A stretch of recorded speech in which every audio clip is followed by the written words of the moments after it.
The cold wind swept sharp and restless across East Baltimore, carrying the last traces of daylight away as the neighborhood streetlights flickered on one by one. It was the kind of April evening that felt like winter had refused to leave, slipping its icy fingers back through the city just when everyone thought spring had finally settled. Denise Brooks tightened her coat around her scrubs as she walked out of the community center, exhaustion rolling off her in waves. The single-parent support group meeting had run far longer than planned, and her mind still buzzed with reminders of bills due, schedules to reorganize, and the double shifts waiting for her at the hospital. But despite the fatigue pulling at her shoulders, she forced a warm smile for the little girl skipping beside her. "Come on, baby," she said softly. "Let's get home before it gets colder." Her daughter, 7-year-old Talia, didn't seem to notice the weather at all. She hopped over the cracks on the sidewalk, humming a tune only children could invent. Her pink backpack, nearly bigger than her, bounced with each step. Most kids her age complained when their parents brought them to a meeting like this, but not Talia. She said she liked the grown-up stories, even though she didn't understand most of them. She liked sitting beside her mother, drawing pictures while Denise talked about how to stay strong, how to manage long nights alone, how to raise a child in a world that wasn't always gentle. "Mom?" Talia suddenly asked, turning her head. "Can we get hot chocolate when we get home?" "We'll see," Denise replied, giving her a tired smile. "Maybe." The truth was simple. Money was tight. They were surviving, but every purchase came with a mental calculation. That was something Denise would never let Talia see. Childhood should feel soft even when life wasn't. They reached the crosswalk leading toward the bus stop, the one they always passed on their walk home. The street lamp above it flickered as cars hissed by on wet pavement. The cold had brought drizzle earlier, leaving the air smelling like damp concrete. Denise walked, expecting her daughter to stay right at her side, but after 2 steps she felt the small hand slip from hers. "Talia," she said, turning. Her daughter had stopped walking. She wasn't humming anymore. She wasn't skipping. She was staring. "Baby, what is it?" Talia's little finger lifted, pointing toward the dimly lit bench beneath the flickering streetlight. "Mom, he looks so sad." Denise followed her daughter's gaze. There, sitting alone at the bus stop, was a man. Not someone she recognized, not someone she had seen around the neighborhood. His expensive-looking coat hung open as if he no longer cared about the cold. He sat leaning forward, elbows on his knees, hands clasped, head bowed. His shoes, dark leather, belonged in a boardroom not on this side of town. His wristwatch flashed under the street lamp, hinting at a life far beyond these cracked sidewalks. But the rest of him looked broken. Denise felt a twinge of worry. Baltimore wasn't as dangerous as it used to be, but this area still made her cautious, especially with her daughter by her side. "Come on," she murmured, gently tugging on Talia's arm. "Let's not stare. People go through things, but it's not our business." But her daughter didn't move. "Mom," she whispered, "I think he's crying." Denise looked closer. The man wasn't moving, but the faint shimmer of moisture on his cheeks confirmed it. Tears. Real ones. She inhaled slowly. People cried in public all the time. Loss, stress, heartbreak. Anyone could hit their limit. But something about him didn't fit. Something about the way his shoulders sagged, the way he seemed to hold himself together with the last bit of strength he had, made Denise pause. Still, she placed a gentle hand on her daughter's shoulder. "Talia, baby, we don't know him." "But he's sad," Talia insisted softly. "We can't leave someone sad." Denise almost smiled at the simplicity of it. Children believed kindness could fix anything. They believed compassion was always safe. They believed sadness was a thing you could heal simply by noticing it. Adults knew better. Or maybe Denise thought they just forgot. She knelt in front of her daughter, tucking a curl behind her ear. "I know you want to help, and that's a good thing. But he might just want to be left alone." "But what if he doesn't?" Talia whispered. The sincerity in her voice pierced Denise in a place she rarely let anyone touch. She exhaled, standing again, glancing back at the man on the bench. Something in her chest tugged.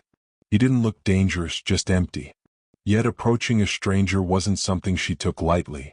"All right," she said gently, Let's walk the other way around. Let's just give him privacy, okay? But before she could guide her daughter away, Talia spoke again, this time more firmly. Mom, nobody should cry alone. Denise froze. That sentence carried a weight far heavier than a 7-year-old should understand. She thought of all the nights she cried quietly in her bedroom so Talia wouldn't see. She thought of the loneliness that clung to her during hospital night shifts. She thought of how many times she wished someone, anyone, would simply notice. Her daughter tugged her hand again, slower this time. Can we just check if he's okay? Denise hesitated. Her instincts as a mother told her to keep walking. Her instincts as a nurse told her something wasn't right. Her instincts as a woman who had known pain told her that the world didn't always provide a witness at the moments you needed someone the most. She looked at the man again. His breathing seemed uneven. His hands shook slightly, barely noticeable unless one looked closely. Something is wrong with him, she thought. Something deeper than sadness. The wind picked up again, scattering bits of trash down the sidewalk, rustling through the bare branches above. The streetlight flickered once more, casting a brief flash of brightness over the man's face. That's when Denise saw it. The unmistakable trail of fresh tears. Her heart tightened. Before she could decide what to do next, Talia took a step forward. Sweetheart, wait. But the little girl looked back at her, eyes filled with a determination far beyond her age. Just 1 minute, Mommy? Denise swallowed. She wasn't sure what frightened her more, the possibility of danger, or the possibility that her daughter was right. As Talia moved closer to the quiet, broken figure on the bench, Denise took a careful step behind her, ready to pull her back at the first sign of trouble. But before she could say anything else, before she could convince herself this was harmless or convince her daughter to turn around, the man lifted his head. And Denise felt her breath catch in her throat, because the look in his eyes was not the look of a stranger. It was the look of a man who had reached the very edge of something. And whatever it was, they were about to step directly into it. The closer they walked, the heavier the air seemed to grow. Denise felt the strange pressure of a moment gathering around them, as if the cold Baltimore night itself was holding its breath. The man sat perfectly still now, though his shoulders trembled faintly, so faintly someone else might have missed it. Denise didn't. After 14 years as a nurse, she recognized the signs of emotional exhaustion layered on top of physical decline. His eyes lifted slowly as little Talia stepped closer, her small shoes tapping lightly against the damp pavement. His gaze moved first to the child, then to Denise, who remained one cautious step behind. For a moment, he looked confused, almost startled, like he hadn't expected anyone to see him, let alone approach him. "Hi, mister," Talia said softly. Her voice was gentle, unafraid, almost musical in the quiet street. Denise watched the man's reaction carefully. He blinked, eyes reddened at the edges, then nodded once in acknowledgement. "Hello." His voice was low, roughened, not by anger but by hours of silence, hours of grief. Denise felt a pang in her chest. "Are you okay?" Talia asked, tilting her head in the innocent way only children could manage. "You look really sad." The man inhaled shakily. He opened his mouth, paused as if searching for a safe answer, then settled for honesty. "I've had a hard day," he murmured. Hard day, Denise thought. That's an understatement if I've ever heard one. Something about him didn't align with the image of a man who belonged at a lonely bus stop this late. His coat alone probably cost more than her monthly rent. His watch gleamed faintly, even under the flickering streetlight. His shoes looked like they'd never touched cracked sidewalks before tonight. Who was this man? And why did he look like life had squeezed every last bit of strength out of him?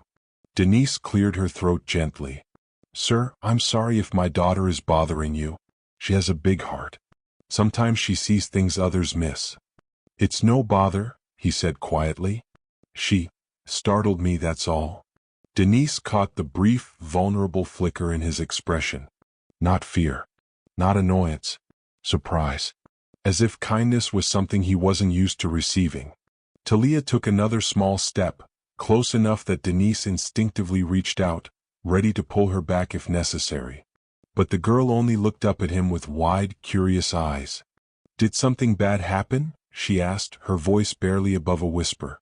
The man lowered his gaze to the ground. His hands tightened together. His answer came slowly, each word heavy. "More than I expected." Denise watched him closely. His breathing was uneven, the rise and fall of his chest irregular, almost shallow. The signs were becoming clearer. He wasn't just emotionally drained. His body was under some kind of strain.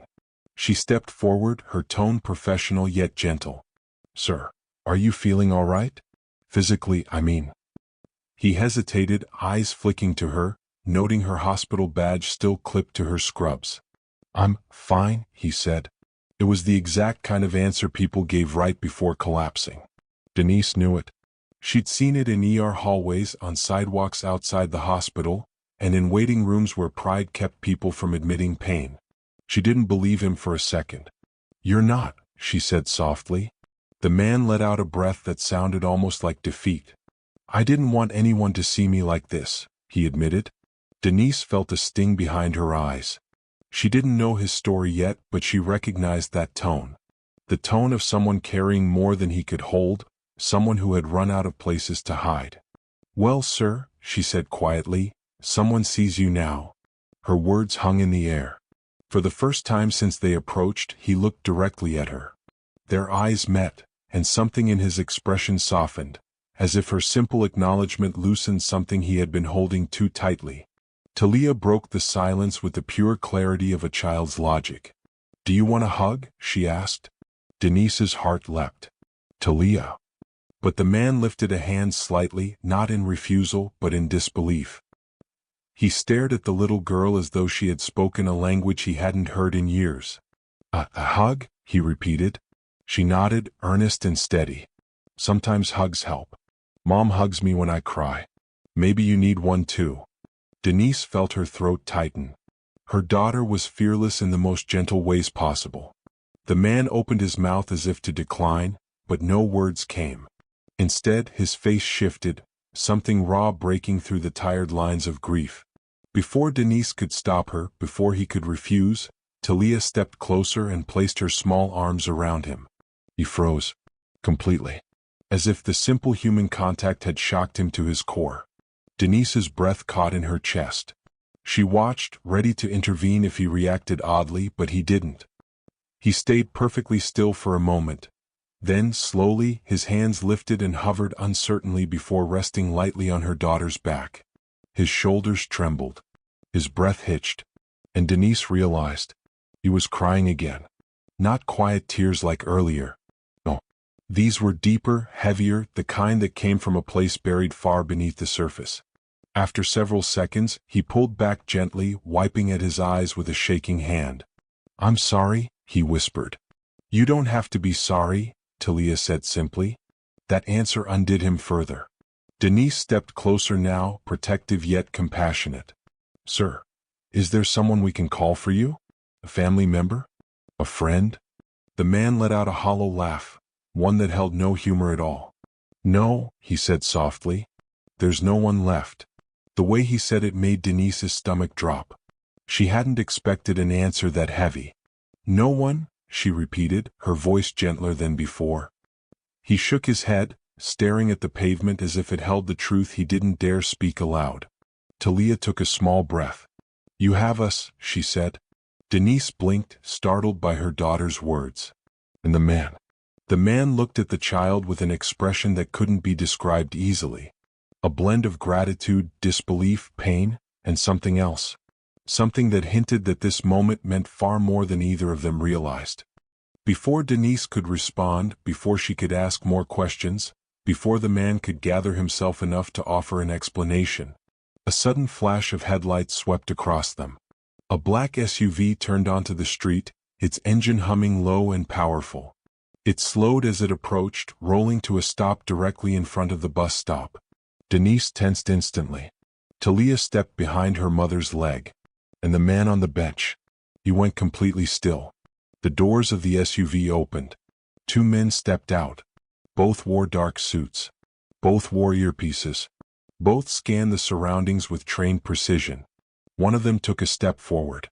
"Sir," he said firmly, "we've been looking for you." Denise felt her heart pound. Something was happening here.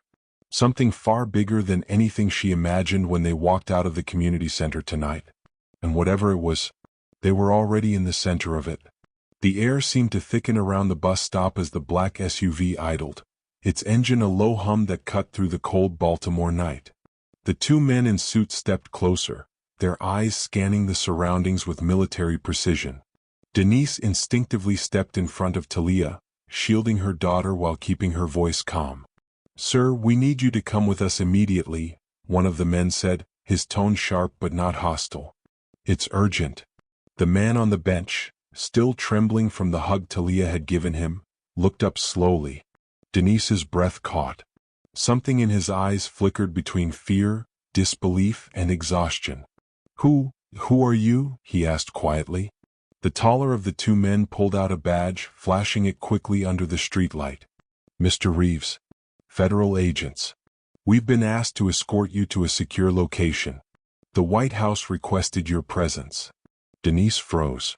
Her pulse quickened. Reeves. That name, somehow it sounded familiar. A headline, a Forbes article, a brief mention on the news. She blinked, suddenly realizing she was standing beside someone extraordinary. Talia, however, didn't understand the gravity of the situation. She only noticed that this man, this sad, broken man, was about to leave. She grabbed his hand lightly. "Wait, you don't have to go alone. Mommy and I can stay." The man's eyes softened on her. There was a strange, fleeting warmth there, a glimmer of something he hadn't felt in months. Hope. "Little one," he said softly, "you have a brave heart. But this is something I need to handle myself." Talia frowned. "But I can help." Denise squeezed her daughter's shoulder, careful to stay calm even as her thoughts raced. She didn't know what the situation was, but something deep inside told her that this man wasn't just in trouble. He was in crisis. The agents stepped closer, one of them gently but firmly gesturing toward the SUV. "Mr. Reeves, we have limited time. Please come with us now." The man nodded. He stood slowly, straightening his coat, though his hands still shook.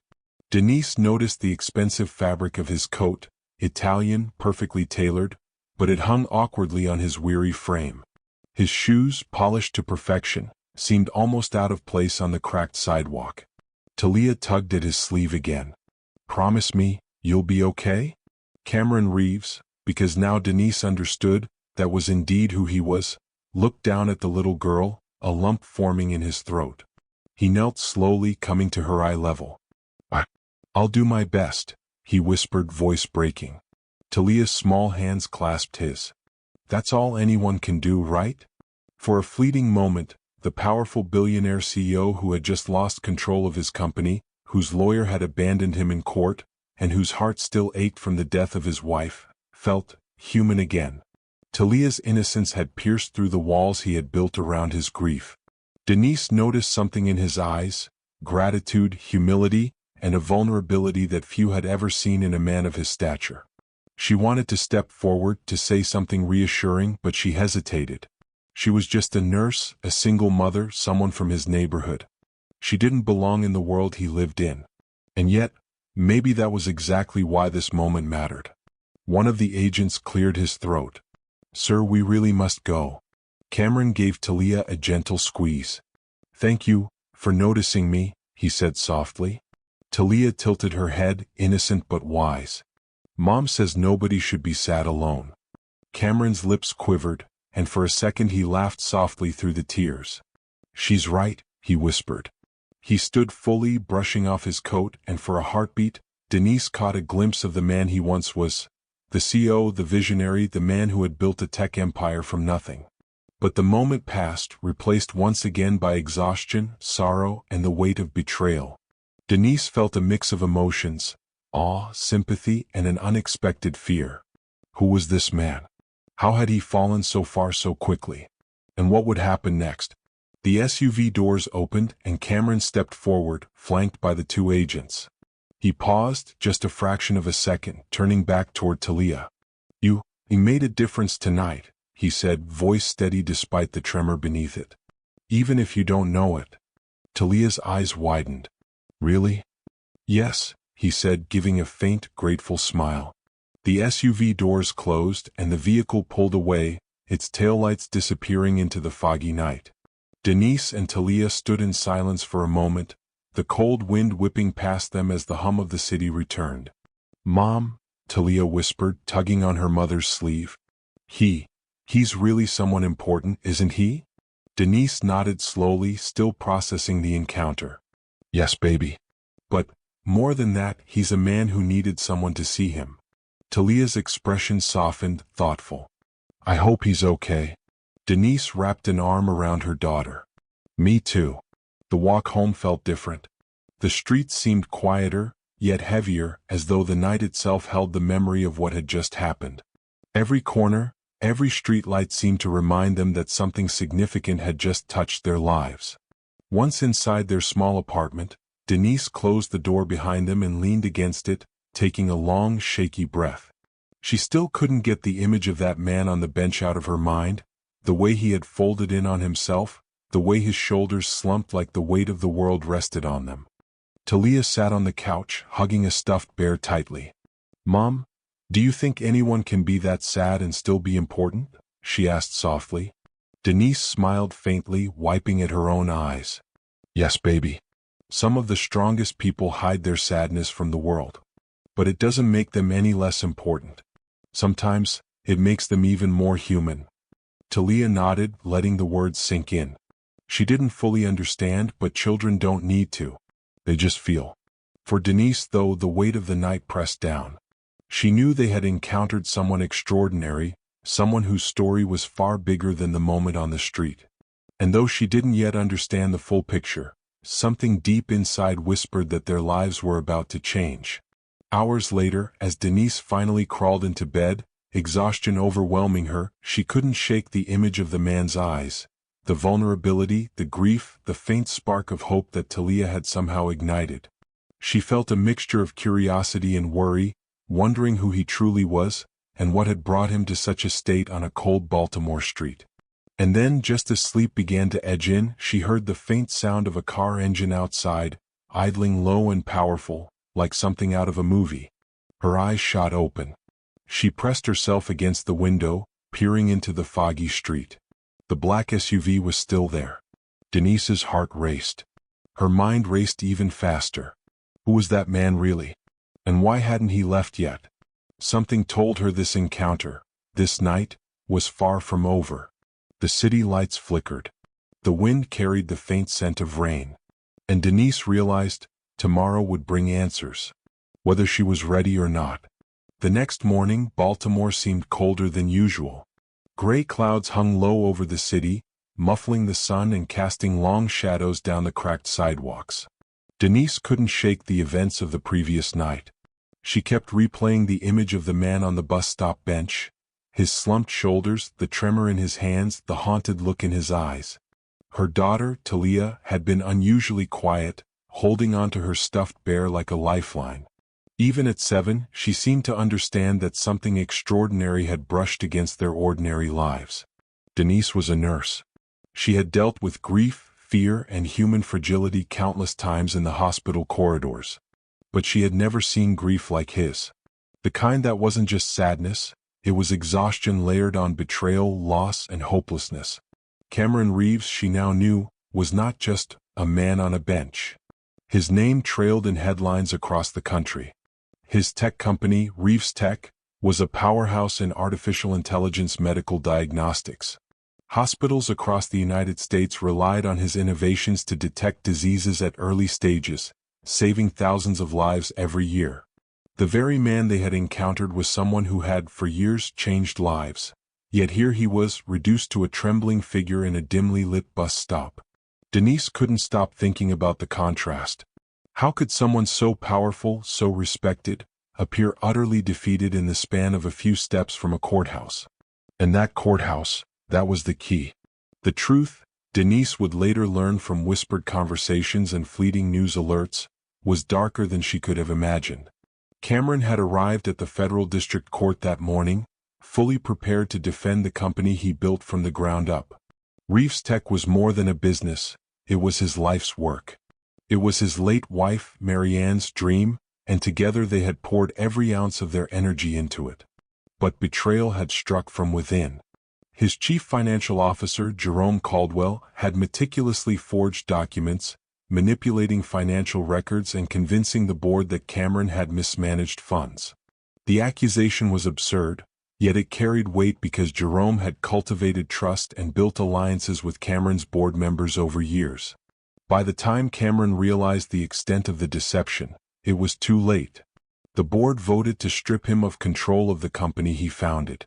To make matters worse, the lawyer Cameron had hired, a man he paid handsomely and trusted implicitly, refused to walk with him through the storm. "There's nothing more I can do," he had said, abandoning Cameron at his moment of greatest vulnerability. That was why Cameron sat on the bench the night Denise and Talia found him.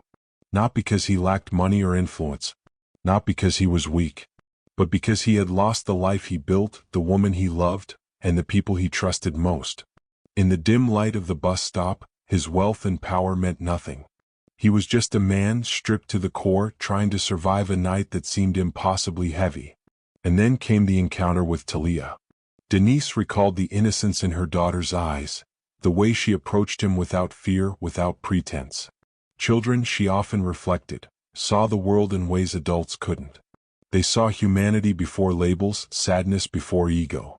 When Talia hugged Cameron, it was the first human touch he had allowed himself since the funeral of his wife 8 months ago. For Cameron, that hug was more than comfort. It was a spark. A fleeting reminder that life, however cruel, sometimes offered moments of grace in the unlikeliest of ways. Yet the world outside the bus stop was waiting to pull him back into the chaos.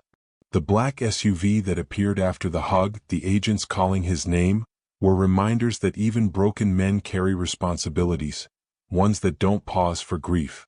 Even in this early morning hour, Cameron's phone buzzed relentlessly. Emails, messages from colleagues, news alerts. He ignored them all, though one notification caught his attention. A text from Jerome Caldwell laced with condescension. "I hope you're enjoying this free evening, Cam. Don't worry about the company. We've got it covered." Cameron felt bile rise. He wanted to throw the phone against the wall, but he restrained himself. Rage wouldn't solve anything. He needed focus. He needed strategy. And most of all, he needed clarity. He leaned back in his leather chair at his temporary hotel suite, eyes fixed on the fogged window overlooking the city. Outside, Baltimore streets gleamed with rain and mist.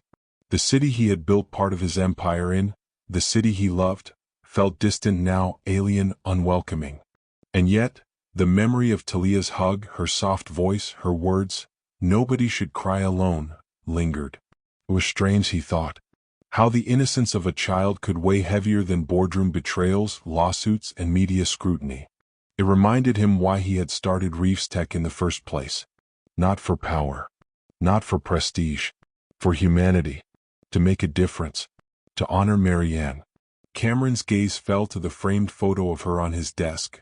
Her bright smile a reminder of the life that had been stolen from him too soon. The grief returned, rawer than before.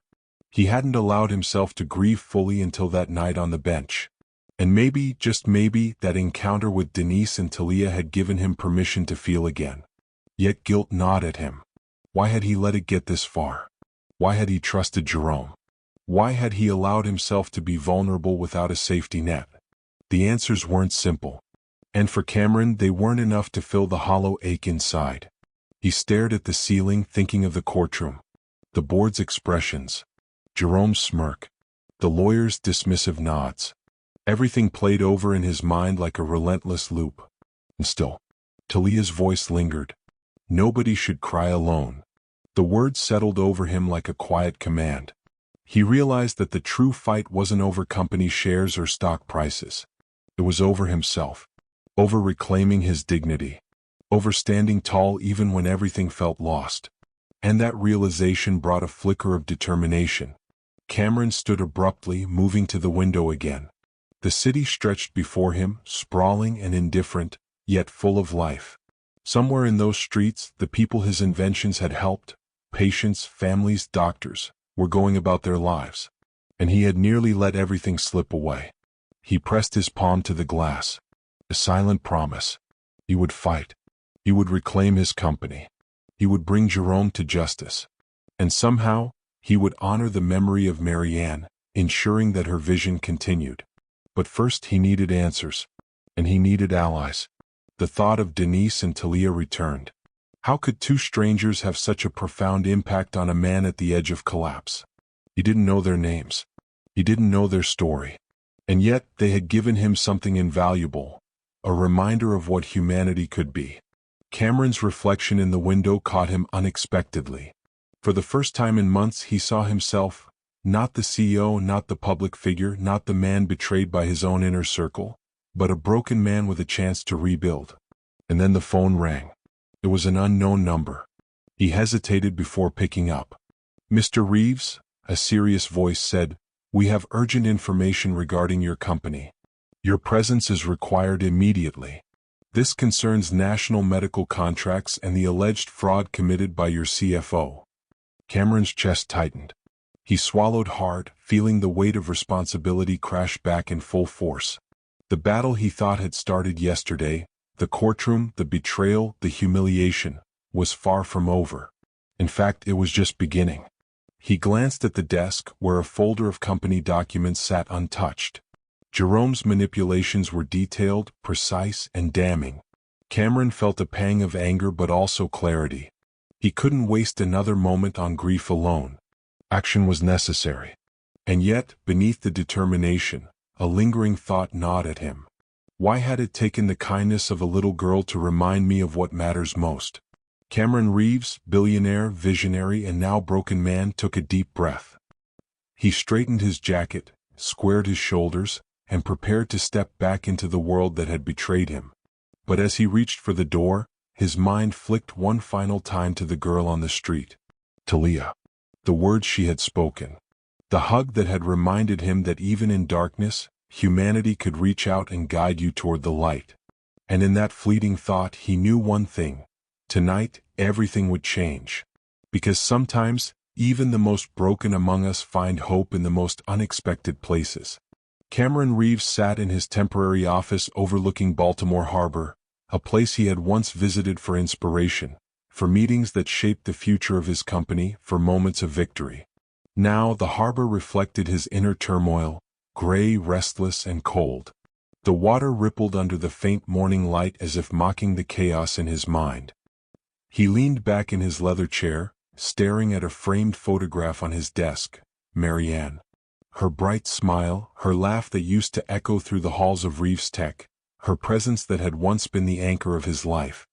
He traced her image with his finger, unwilling to touch anything else in the office. The reality of her absence was still raw, a wound that refused to scab over.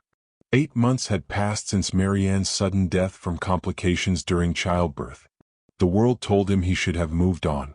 The world told him that grief was a private thing, that a billionaire couldn't show weakness. But Cameron had moved through the motions while his heart had remained trapped in a loop of pain. And then came betrayal. Jerome Caldwell, the CFO he had trusted with every financial decision, had meticulously orchestrated a plan to strip Cameron of everything he had built. By forging financial statements, manipulating board decisions, and sowing doubt among the executives, Jerome created the perfect storm. When Cameron walked into the courtroom that day, he thought he was defending not only his company but the legacy of Marianne's vision. Instead, he was abandoned. His lawyer, a man he had trusted for years, turned to him with a polite but firm statement. "I cannot win this for you. The evidence is too stacked against us." "I'm sorry." Cameron had stared at him in disbelief. A bitter laugh escaped his throat. The betrayal cut deeper than any financial loss ever could. The courtroom, once a place of procedure and rules, became an arena of humiliation. Cameras flashed. Reporters whispered. Headlines would later scream, "Billionaire Reeves loses control of multi-million-dollar company." He remembered the exact moment the board voted against him. The expressions on their faces were a mixture of regret and relief. His life's work, the company he had poured every ounce of energy, every sleepless night, and every hope into, was slipping away. Walking out of that courthouse, he hadn't even gone home. Instead, he found himself wandering the streets of Baltimore alone. His feet carried him to the familiar neighborhood where he had spent time with Marianne during charity events. It was there, on a dimly lit bench near the old community center, that the crushing weight of grief finally overcame him. He had no one. No wife to comfort him. No friend to stand beside him. No confidant to remind him that the man he once was still existed. And yet, in that moment of utter despair, he was human again. Vulnerable. Naked in a way that the boardroom, the news cameras, and the public could never see. It was then that he had encountered Denise and Talia. The memory of Talia's words, "Nobody should cry alone," echoed in his mind. It was absurd, he thought, that a 7-year-old child could pierce the armor of a man who had faced international media, hostile lawyers, and corporate sabotage. Yet she had. Her innocence, her kindness, had reminded him that there was more to life than wealth, power, and revenge. And still, as he sat in his temporary office, Cameron knew the fight wasn't over. The betrayal by Jerome Caldwell ran deeper than a simple power grab. Jerome had tapped into a network of allies, using political connections and board manipulation to create a web of control over Reeves Tech. Contracts had been frozen, investors pulled back, and rumors spread faster than the truth could catch up. Every move Cameron made had to be calculated. Every word measured. One wrong step and the company, Marianne's dream, would be gone forever. Cameron's thoughts drifted back to the courtroom. He remembered the shock in the judge's eyes when Jerome presented falsified documents. The judge had been careful, neutral, but even impartiality could not hide the fact that Jerome's evidence looked convincing. Cameron had been forced to watch as the life he built was questioned, his intentions doubted, and his legacy threatened. The grief, however, was not just professional. It was deeply personal. He had loved Marianne with a devotion that few could understand. She had been his partner in life and business, guiding him through hard choices, celebrating victories, and grounding him when ambition threatened to consume him. Losing her had been like losing a compass. Suddenly, he was adrift in a storm with no direction. The memory of her laughter haunted him. The smell of her perfume lingered in his office, a ghostly reminder that life had moved on without her. And now, Jerome's betrayal compounded the loss. Cameron felt as if he were standing on a cliff, peering into a void that promised only emptiness. He pressed a hand to his face. The weight of it all pressed down like a boulder. Grief, betrayal, loss, and the overwhelming responsibility of salvaging what remained of his life and company. For a moment, he closed his eyes and allowed himself to simply feel. No strategy. No plans. Just the raw, searing pain that had driven him to the bus stop that fateful night. Then came the clarity, the spark that Talia's simple kindness had ignited. The hug. The words. Nobody should cry alone. Cameron realized that his fight was not just about winning back his company. It was about reclaiming himself, about finding the strength to move forward even when everything felt broken. He had to take back control, not for pride, not for money, but to honor Marianne's memory and ensure that her vision continued. He leaned back in his chair, fingers tapping the desk rhythmically. He knew that Jerome would not wait. The CFO had already begun securing contracts, manipulating media narratives, and isolating Cameron from potential allies. If he didn't act quickly, everything would crumble beyond repair. A knock at the door startled him. "Come in," he said, voice steady but carrying the faint tremor of exhaustion. The door opened and one of his remaining trusted executives stepped inside. Her expression was cautious but determined. "Mr. Reeves," she said softly, "we've reviewed the contracts and the board meeting minutes. There's a way to expose Jerome's fraud. But it's risky. If this goes public without solid evidence, it could destroy what little control we have left." Cameron straightened. Every fiber of him recognized the gravity of the moment. This was not just a legal battle, it was a test of his endurance, his judgment, and his resilience. "I don't care about the risk," he said firmly. "I will not let him win. Not this time. Not after everything." The executive nodded, relief and determination mingling on her face. "We'll proceed carefully, sir. Step by step." As she left, Cameron sat back in his chair, staring once again at Marianne's photo. He whispered under his breath, "I'll make this right, for us." But even as the words left his lips, a faint feeling of unease settled over him. Betrayal had taught him a harsh lesson. Trust could be a weapon. And not everyone who smiled at you was a friend. He looked at his phone, scrolling through missed messages, news alerts, and updates on stock movements.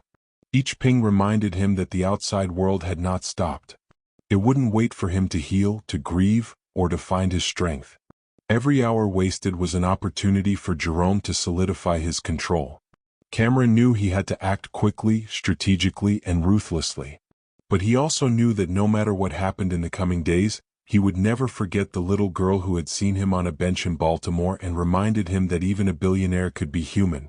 A knock at the door again drew his attention. This time it wasn't an employee, it was a courier. A simple envelope, hand-delivered. Cameron opened it cautiously. Inside was a photograph taken the night before of him sitting on the bench. It was taken from a distance, but Talia's small hand was visible reaching toward him. A note accompanied it, typed neatly, "Kindness can change the world. Don't forget it." Cameron's hand shook slightly as he held the photograph. The image was a reminder that even in the darkest moments there was light. And that light, small, unexpected, human, could be the spark that reignited hope. He folded the photograph carefully and placed it on the desk beside Marianne's frame. For the first time in months he allowed himself a faint smile. A fragile, hesitant smile, but a smile nonetheless. The battle ahead was uncertain. The stakes were high. And the betrayal he had suffered was deep. But Cameron Reeves was no longer the man who had sat broken on a bench the night before. Something had shifted. Something had awakened. And that shift would change everything. As he prepared for the day ahead, Cameron felt a flicker of anticipation mingled with dread. The fight against Jerome Caldwell was far from over, and Baltimore streets held more surprises than he could anticipate. He didn't know it yet, but the first twist in his journey, the one that would challenge every assumption he had about loyalty, friendship, and human kindness, was about to arrive. Over the next few days, the billionaire noticed something he couldn't explain. Leah's father, Mr. Munsah, wasn't just a victim of a broken system. He was someone the system was trying to erase.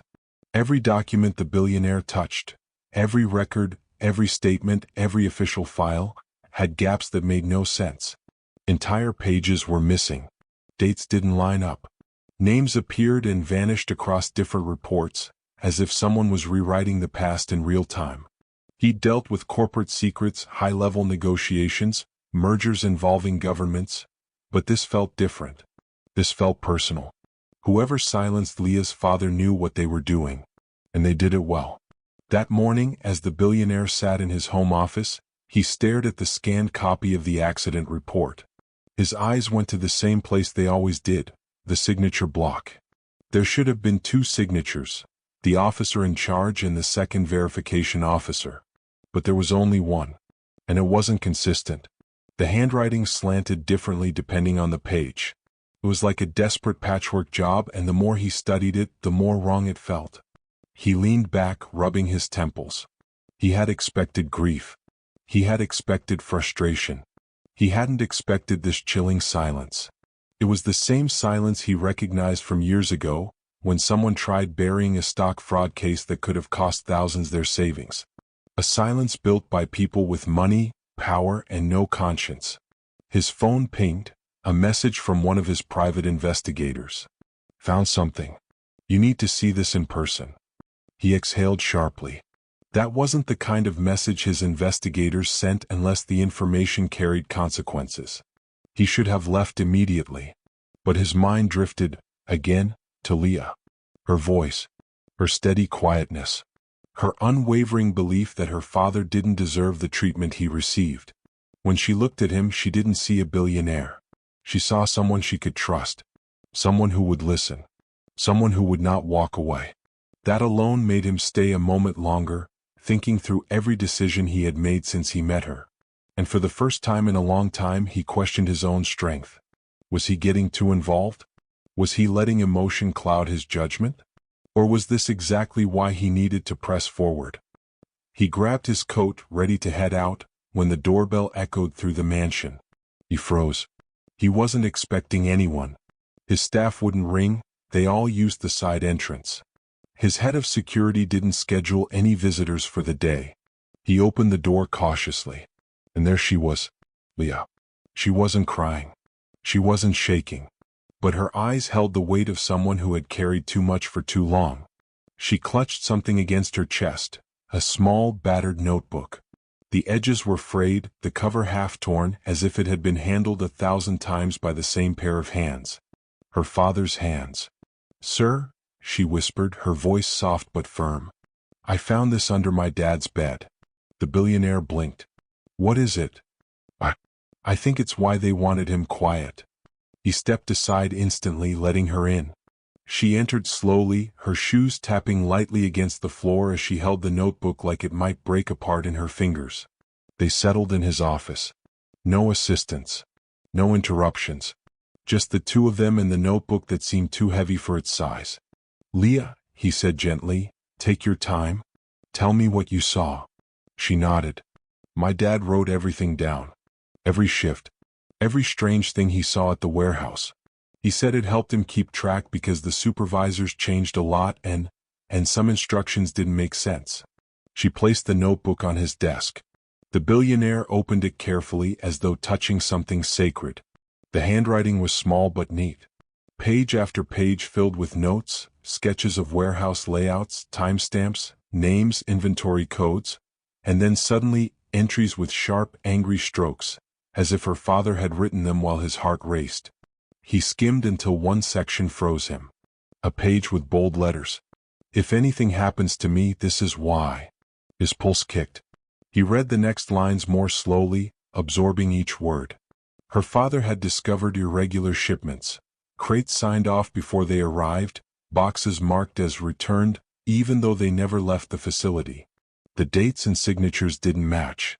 And the names involved, 3 of them appeared in the altered accident report. This wasn't just a warehouse problem. This wasn't a mistake. This was deliberate. And then he saw something that tightened his chest. A final page stained with what looked like water damage, but Leah's eyes flickered, suggesting she knew otherwise. On that page her father had written, "If they pressure me again, I will report it. I don't care what they threaten." His breath caught. This wasn't an accident. He set the notebook down carefully, forcing himself to stay composed. "Leah, this changes everything," he said quietly. She swallowed hard. "I know." He reached across the table and placed his hand over hers, a gesture not of comfort but of solidarity. "Your father was brave," he said. "Braver than people ever gave him credit for." For the first time since she arrived, her voice broke. "I just want people to know he wasn't lying. He wasn't careless. He didn't hurt anyone. He just did the right thing." "You have my word," the billionaire said. "This won't stay buried." He stood abruptly, pulling his phone from his pocket. He dialed his investigator. "Change of plans," he said the moment the call connected. "I'm bringing someone with me." "Sir," the investigator replied, "you need to hurry. What we found today, it's worse than the report." He glanced at Leah. She was brave. She was steady. But he could tell she sensed something new had shifted. "We'll be there in 20 minutes, he said. He hung up, grabbed the notebook and handed it back to Leah. "You keep this with you," he told her. "Don't let it out of your sight." She nodded, clutching it tightly. "What do you think they found?" He opened the front door, the cold air brushing against them. "I don't know yet," he said. "But whatever it is, it's connected to your father." They stepped out together. And just as the car engine hummed to life, Leah turned to him, her voice trembling slightly. "Sir, if the notebook is this dangerous, does that mean someone is watching us now?" The billionaire didn't answer. Because for the first time since the investigation began, he wasn't sure. The drive to the investigator's office was quieter than usual. The billionaire kept his eyes on the road, his mind racing through every clue they had uncovered so far. Leah sat beside him, holding her father's notebook tightly, as if letting it go for even a second might rewrite the truth all over again. At a red light, he glanced at her. She was staring out the window, her brows drawn together, lips pressed into a thin line. She wasn't afraid, she was preparing herself. Preparing for whatever truth waited at the end of this road. "You're doing well?" he said softly. She didn't look at him. "I'm just thinking," she murmured.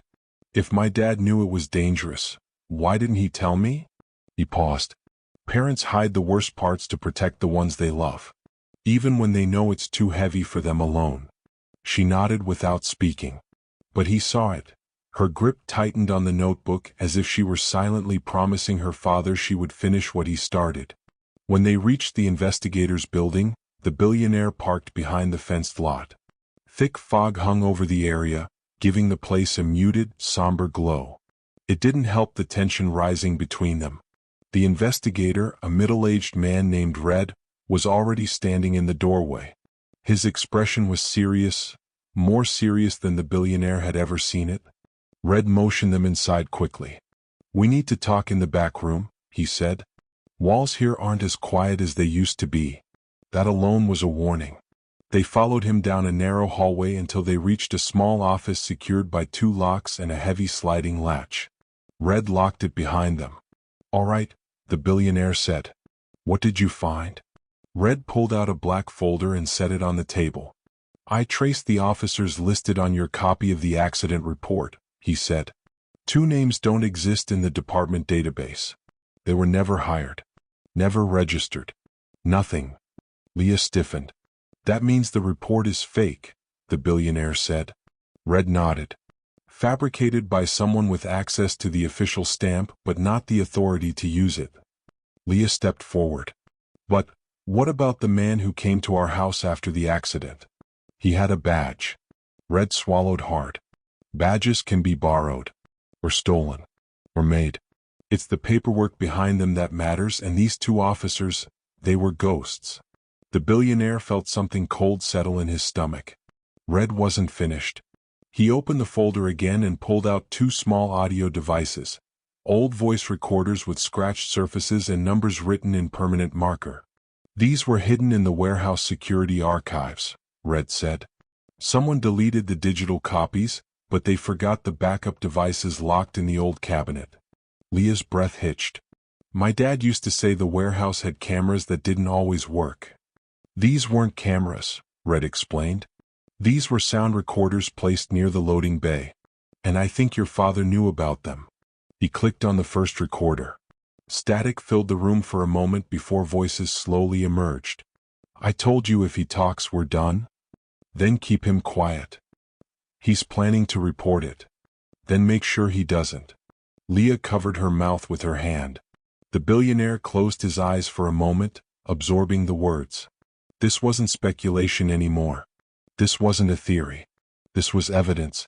Red clicked off the recording. "There's more," he said. "But you should hear this one first." He played the second device. At first, only footsteps echoed. Then a familiar voice, one Leah recognized instantly, broke through the grainy audio. Her father. "I don't want trouble. I just want to work and go home to my girl. Please. I'm begging you." Then another voice, low and threatening. "You're asking for too much." A struggle. A crash. A shout. Then silence. Leah's knees weakened and the billionaire reached out to steady her. She held onto his arm, trembling, but kept her head high. She refused to look away. Refused to break. "He knew," she whispered hoarsely. "He knew they were going to hurt him." The billionaire's jaw tightened. "We're taking all of this to the authorities," he told Red. Red shook his head immediately. "You can't. Not yet. This involves people higher up than the warehouse. People with seats in places you don't want enemies." "I'm not afraid of enemies," the billionaire snapped. "You should be," Red said. "Because you're already on their radar." The billionaire's breath caught. Red walked to his desk and pulled open a drawer. He handed the billionaire a sealed envelope. "This came in this morning," he said. "No return address. Delivered by hand." The cameras didn't catch the face. The billionaire opened the envelope. Inside was a single sheet of paper with a message printed in block letters. "Stop digging. This is your only warning." He felt Leah step closer to him, her fear radiating off her like heat. But he couldn't show fear. Not now. Not in front of her. He folded the paper calmly and slipped it into his coat. Red exhaled. I told you it was worse than the report. The billionaire nodded slowly. Then we move smarter. He turned to Leah. We don't run. We don't hide. But we plan every step. Carefully. Leah swallowed hard. Is this because I brought the notebook? It's because of what your father discovered, the billionaire said gently. And now that truth is connected to us. Red leaned closer. There's something else you need to see. He pulled out a third recorder, this one newer with a fresh battery. The billionaire frowned. From the warehouse too? Red shook his head. This one was left outside your house, he said quietly. Last night. The billionaire felt his chest tighten. Leah froze completely. Red pressed play. The audio crackled for a few seconds. Then a calm voice spoke, almost conversational. You're getting close. Closer than he ever did. Walk away while you still can. The girl's already lost one parent. No need for her to lose more. The room seemed to stop breathing. Leah's hand shook in the billionaire's grip. Her eyes went wide, not with fear but with anger stewing beneath the surface. The billionaire stepped forward, his voice low but steady. They're watching us. Red nodded. And they're not planning to let this go. The billionaire turned to Leah slowly. From this moment, he said, you don't go anywhere alone. Her voice wavered. What do we do now? He didn't answer immediately. Because whatever came next, it wouldn't be simple. And it wouldn't be safe. Night dropped fast over the city, swallowing the streets in a deep, uneasy stillness. The billionaire drove with one hand on the wheel and the other resting close enough to Leah so she wouldn't feel alone. She kept glancing behind them, watching every pair of headlights as if each one carried a threat. She wasn't imagining anything. Not tonight.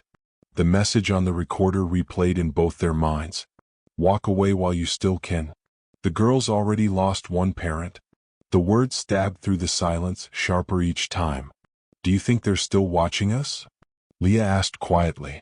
I know they are, he answered, his voice steady but heavy. But I won't let anything happen to you. She nodded, though fear still tightened her breath. Their plan was simple for the moment. Get her home, make sure the place was secure, and regroup in the morning. But the night wasn't in the mood to give them an easy path. As they turned onto her block, the billionaire slowed the car. There, he muttered. A black SUV sat at the end of the street. No lights on. No movement.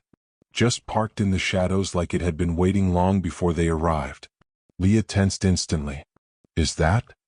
Yes. The billionaire didn't finish. He didn't need to. He drove past slowly, eyes focused, muscles tight. The SUV's windows were tinted too dark to see anything inside. But something about the angle, the position, the stillness. It wasn't normal. He parked in front of Leah's house, but he didn't unlock the doors yet. Listen to me, he said. When we get out, stay right next to me. Don't look back unless I tell you to. Understand?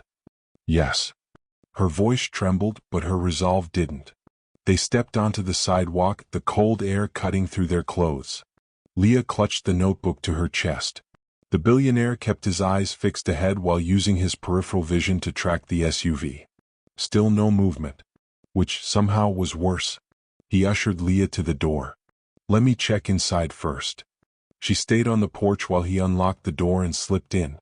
A moment later he returned. It's clear. Come on. Once inside, he locked the door behind them and drew the curtains. Leah exhaled shakily. Is this how my dad felt? She whispered. Always looking over his shoulder? The billionaire turned toward her, his tone gentler. Your father wasn't paranoid. He was careful. There's a difference.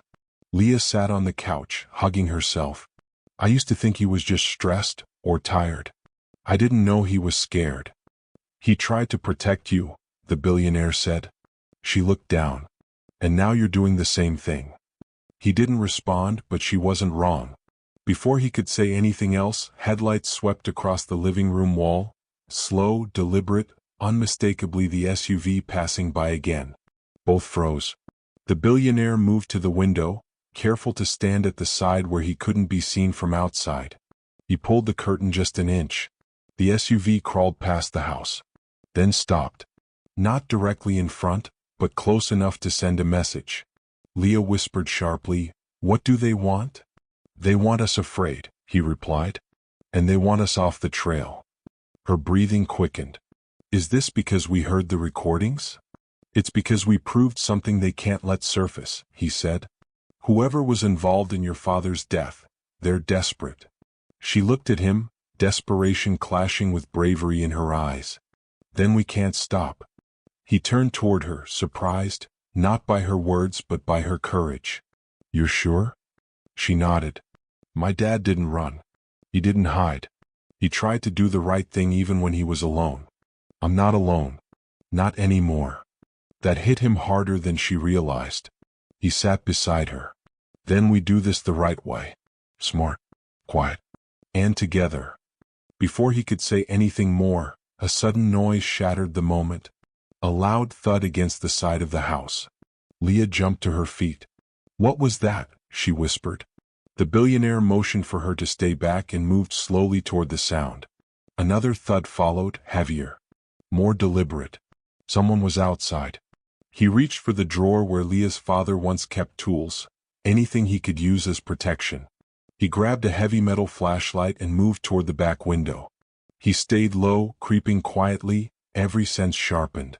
Leah stood frozen near the couch, watching him carefully. He reached the window and lifted just the corner of the curtain. Nothing. Just the dark yard. The silent fence. The motionless trees. Yet the air felt wrong. Like someone had just moved away seconds ago. He exhaled slowly, but something still prickled at him. He walked back to Leah. "Get your shoes," he whispered. "We're not staying here tonight." She frowned. "Where will we go?" "A place safer than this." He grabbed his phone to call Red, but before he could dial, a text appeared on the screen. "You should have listened. You were warned." A chill swept through him. Leah saw his face change and stepped closer. "What's wrong? What happened?" He turned the screen toward her. Her breath caught. "Are they here?" He didn't answer. Didn't need to. The SUV outside suddenly revved its engine. Loud. Aggressive. Purposeful. The billionaire peeked through the curtain, and his stomach dropped. The SUV was no longer parked.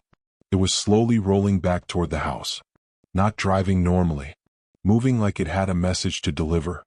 "We're leaving now," he said sharply. "Go. Grab your coat." Leah didn't waste a second. She ran to her room, threw on her coat, and grabbed her backpack. The billionaire kept his eyes on the SUV, which now approached the front of the house, inch by inch, stopping right across from their door. He took Leah's hand. "Stay behind me." They opened the back door of the house and slipped into the yard. The night felt colder, heavier. Their shoes crunched softly on the gravel. "Where are we going?" she whispered.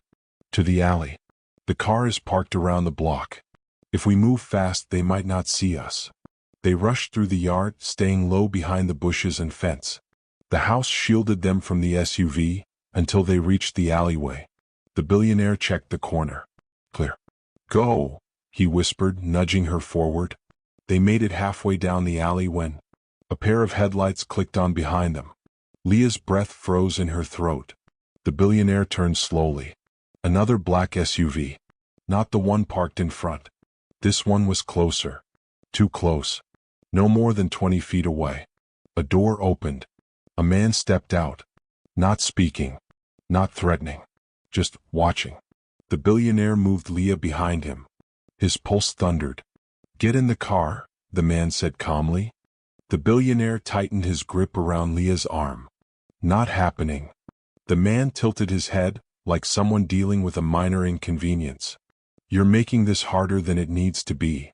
Leah's fingers clutched the back of the billionaire's coat. The alley felt smaller. The shadows thicker. The danger real and closing in. The man took one step forward. And then, a car horn blasted loudly from the street at the end of the alley. All three of them turned. Another vehicle approached fast. For a moment, no one moved. Then the billionaire whispered, "Run." The alley burst into chaos the moment the horn blared. The billionaire didn't wait to see who was behind it. He grabbed Leah's hand and pulled her down the narrow path, his footsteps pounding against the concrete as the mystery SUV's engine roared to life behind them. "Don't look back," he ordered. She didn't. She just ran, breath sharp and fast, her fingers locked around his like she was holding on for survival itself. The car from the street screeched to a halt in front of them, headlights flooding the alley with harsh white light. The billionaire shielded Leah with his arm, prepared for the worst. The back door flew open. "Get in," a voice shouted. He blinked. He knew that voice. "Agent Collins?" he breathed. The agent leaned out of the car, urgency etched across his face. "Move. Now." There was no time to question anything. The billionaire pushed Leah inside first, then jumped in after her.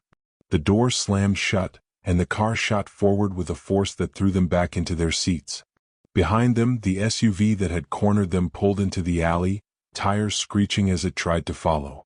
But Collins cut a sharp left turn, almost clipping a dumpster, and the pursuit car overshot the corner. Leah clutched the seatbelt with both hands. "Who is he? What's going on?" The billionaire tried to steady his breathing. "Collins, works for federal security. I haven't heard from him in years." Agent Collins kept his eyes on the road, jaw tight. "Your phone's compromised. Your house is compromised.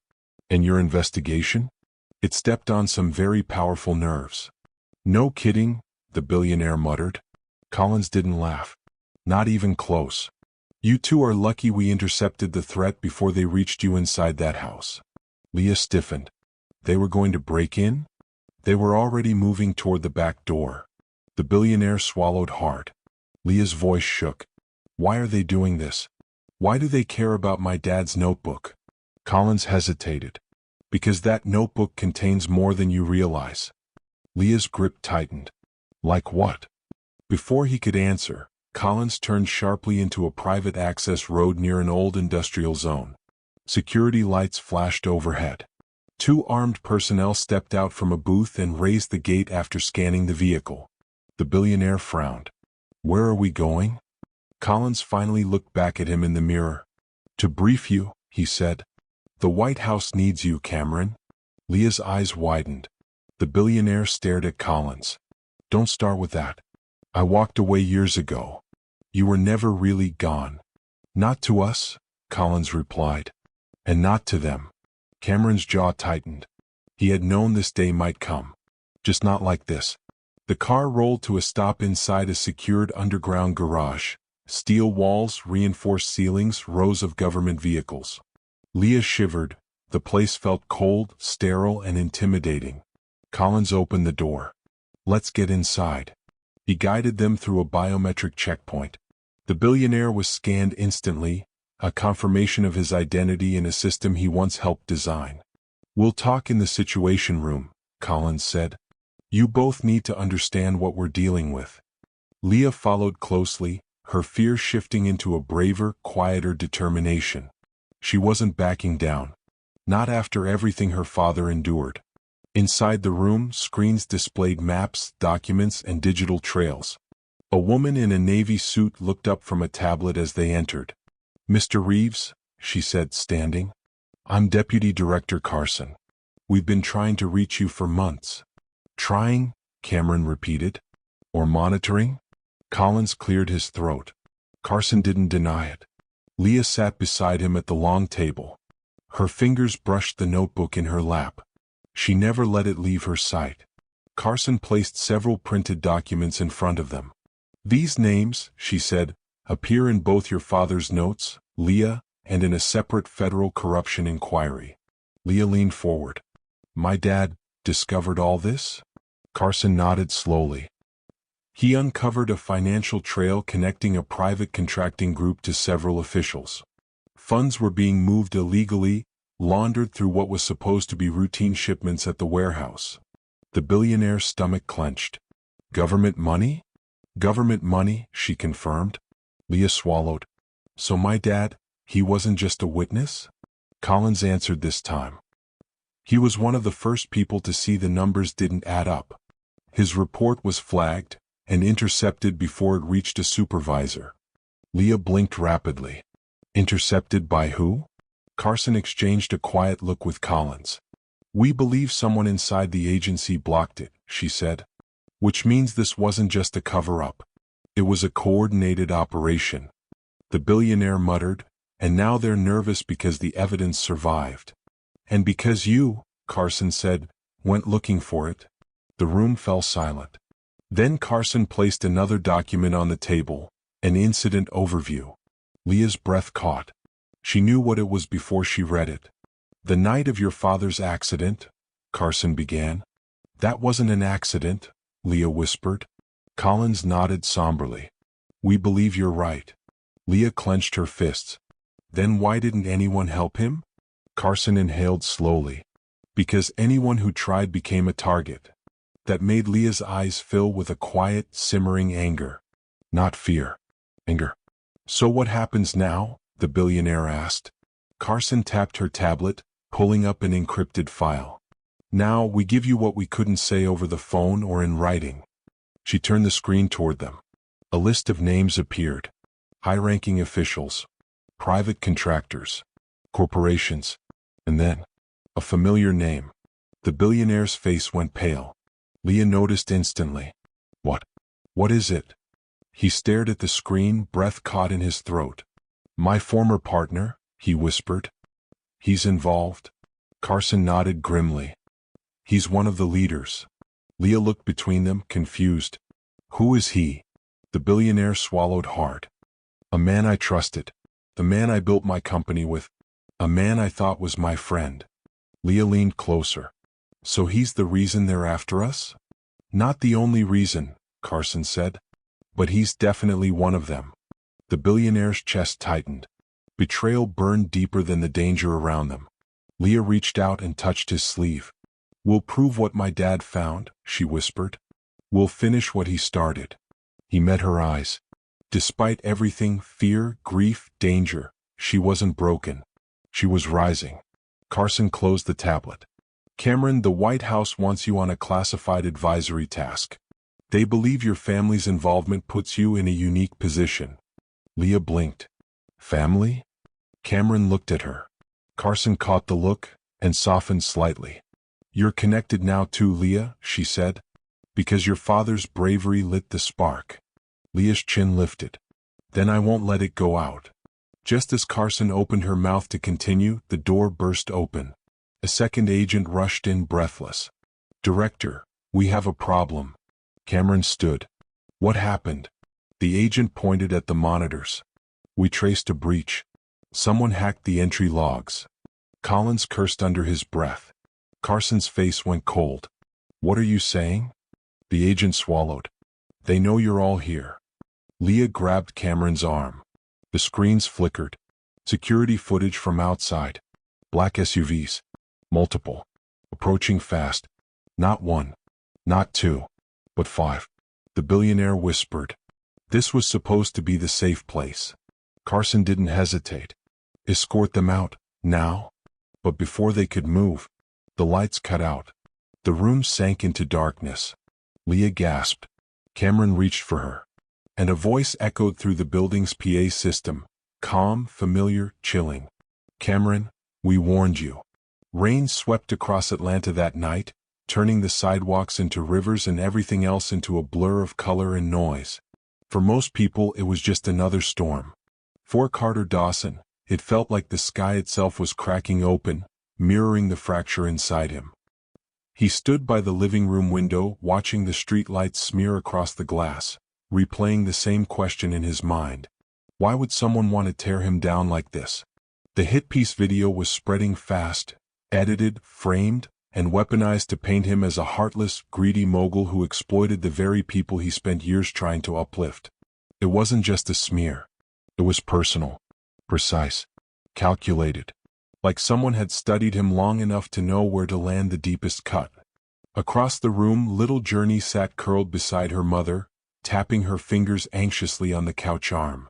She didn't fully understand everything happening.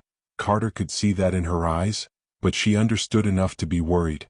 You look like you haven't slept, Mariah said softly, pulling a blanket around Journey's shoulders. I haven't, Carter admitted. Not since the video went live.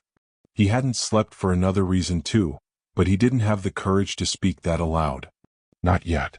The three of them sat in silence for a while, the kind that only storms and fear could create. The TV was muted, but news headlines scrolled relentlessly. Dawson under fire, whistleblower claims, CEO accused of abandoning employees. All lies. But lies traveled fast. Faster than truth. Faster than a man could defend himself. Carter ran a hand through his hair and turned away from the window. I'm sorry you both have to deal with this. I never meant to drag you into any of it. Mariah shook her head. You didn't. Someone else did. And we're not leaving you alone in it. Journey nodded, her little chin lifting with determined innocence. We're your friends. Carter exhaled, a shaky sound he couldn't hide. Thank you. That means more than you know. But gratitude didn't solve anything. He needed answers. And one particular thread, one voice, kept echoing in his head. That anonymous whistleblower. That mysterious email. That perfect timing. It pointed to someone who knew him well enough to predict his moves. Someone inside the corporate circle. Or someone who once was. He grabbed his laptop and opened the raw footage of the hit piece, the version he'd found through a friend who still owed him a favor in Silicon Valley. Unlike the viral upload online, this version was unedited, with timestamps and attached metadata. Mariah leaned forward. Is that safe? Not really, he said. But necessary. He scrubbed through the timeline, watching frame by frame. Most of it was distorted or obviously altered, a Frankenstein collage of old clips, misquoted interviews, and AI sounds spliced to imitate his voice. But halfway through the playback, something changed. A new clip appeared, grainy, dark, recorded from a hidden angle. Carter's posture stiffened instantly. He knew this place. It was the hallway outside his private office at Dawson Tech headquarters. The corridor where only his core executive team had badge access. In the footage, Carter could be seen walking with a man, tall, sharp-featured, wearing a charcoal suit. They moved past the camera unaware of its presence. That's you, Mariah whispered. But who's that with you? Carter froze. His throat tightened. His heart hammered so loud he swore the whole room could hear it. That's Daniel Coleman, he said quietly. Mariah's brows pulled tight. The name sounds familiar. He used to be my chief operations officer, Carter explained. Brilliant. Charismatic. People loved him. Used to be, she repeated. Carter nodded slowly. We parted ways 2 years ago. It wasn't publicly ugly, but behind closed doors? He didn't take it well. What happened between you two? Mariah asked. Journey leaned closer too, eyes wide and alert. Carter swallowed hard. He tried to force a merger with a company known for shady labor practices. I refused. He claimed I was holding the company back. We argued. I discovered he'd hidden financial reports to push his agenda. Mariah inhaled sharply. So you fired him? I had to. Carter rubbed his temples. But he was convinced I ruined his future. He looked me in the eyes and said, You'll regret turning your back on me. The storm outside thickened, lightning casting eerie flashes across the room. Mariah placed a hand on her chest. Are you saying he could be behind this? I don't have proof, Carter murmured. Yet. He hit the zoom key and enhanced the frame. The footage caught just enough detail to reveal something unsettling. Daniel wasn't just walking with Carter. He was subtly guiding him, as if steering him into the camera's view. And Daniel's expression, it wasn't neutral. It was calculated. Triumphant. And then Carter saw it, barely visible but enough to chill him. Daniel glanced toward the camera. Directly. Intentionally. As if he knew it was there. Mariah gasped. He was staging it. Journey tugged on Carter's sleeve, voice trembling. Mr. Carter, does that mean the bad video was his? Carter exhaled, slow and heavy. It means he wanted material he could twist. And he knew how to get it. He clicked play again. The hallway scene ended, but something else popped up next. A different angle from a different day, clearly filmed without authorization. This time, Carter wasn't alone. He was speaking to an employee who looked distressed, wiping tears. Context was missing, but the clip had been cut to make Carter appear cold, dismissive, unfazed by the employee's pain. "I remember that day," Carter whispered. "Her mother was sick. I offered paid leave and medical assistance. But the clip makes it look like I brushed her off completely." Mariah's face fell. "They twisted everything." Journey hugged a pillow tightly. "That's mean." "More than mean," Carter said. "It's deliberate sabotage." But something still didn't add up. Why release the footage now, years after Daniel's departure? Why combine his clips with AI deepfakes and manufactured quotes? What changed? What triggered him? As if on cue, a new alert popped up on Carter's screen, an encrypted message from a private source he'd contacted earlier. The subject line tightened his chest instantly. "Found something. Not safe to discuss in email. Call me now." Mariah leaned closer. "What does it mean?" "It means the footage Daniel used isn't the worst part." Carter tapped the message again. "It means someone discovered what he's planning next." "What's next?" Journey asked, voice barely above a whisper. Carter looked from Journey to Mariah to the rain-smeared window where thunder cracked through the night. And the truth he hadn't shared with either of them yet clawed at him again. The truth that tonight, of all nights, he was finally forced to face. He turned back to them, eyes dark with fear. "You both need to hear something, but it's going to sound unbelievable. And it's going to change everything." Mariah's breath caught. "Carter, what is it?" He drew in a long breath, his voice low, almost trembling. "Daniel isn't coming after my reputation." Another pause. "He's coming after something far more dangerous." Lightning flashed through the window, illuminating Carter's face, revealing the weight of a secret he'd carried alone for years. And as he finally opened his mouth to speak, the power went out. The house plunged into darkness. Journey screamed. Mariah grabbed her. And Carter whispered into the black hallway. "He found me." The house fell into complete darkness, thick, silent, suffocating. For a moment no one moved. No one breathed. The storm outside crashed like an angry drumline, punctuating the sudden blackout with violent flashes of white that briefly lit the room before plunging it back into pitch black again. Mariah held Journey tight, her heartbeat so loud Carter could hear it from across the room. "Mr. Carter?" Journey whispered, her voice trembling. "Is someone here?" Carter didn't answer. He couldn't, not yet. His senses were fully alert, sharpened by years of keeping certain truths buried. He moved slowly, quietly, navigating the room by memory. When he reached the drawer near his bookshelf, he slid it open, feeling for the small emergency flashlight he always kept there. He clicked it on, its narrow beam slicing through the dark. Mariah flinched at the sudden light. Journey buried her face in her mother's shirt. "It's okay," Carter said calmly. "Stay close. Don't move." He swept the flashlight beam over the windows, the floor, the hallway entrance. Nothing moved. Nothing seemed disturbed. But something was wrong, terribly wrong. Power outages weren't unusual during storms. But this one wasn't storm-related. He knew it the second he glanced at the router. Its backup battery was deliberately removed. Someone had cut the power. He tightened his grip on the flashlight. "Stay here. I need to check something." Mariah rose halfway. "You're not going alone." "Mariah." "No," she said firmly, her voice steady despite her fear. "You don't get to face whatever this is by yourself." He met her eyes. Something passed between them, fear, determination, trust. She squeezed Journey's hand gently. "I'll stay with Mommy," Journey said, gathering her courage like a shield. Carter nodded to her. "Good girl." He stepped into the hallway, Mariah close behind him. Every step felt heavy, the silence too intentional, too controlled. The only sound was the storm outside and their breathing. Halfway down the hallway, Carter froze. The alarm keypad by the front door, a system completely independent from the main power, was dark. Disabled. Mariah saw it too and covered her mouth. Someone was inside. Carter's pulse hammered in his chest. But he kept walking. At the entryway he scanned the floor. Muddy footprints. Fresh. leading toward the kitchen. Mariah's breath hitched. Carter? He raised a finger, stay quiet, and moved toward the footprints, flashlight steady.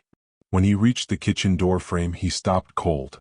The back door was cracked open. Wind and rain blew in through the gap, soaking the floor.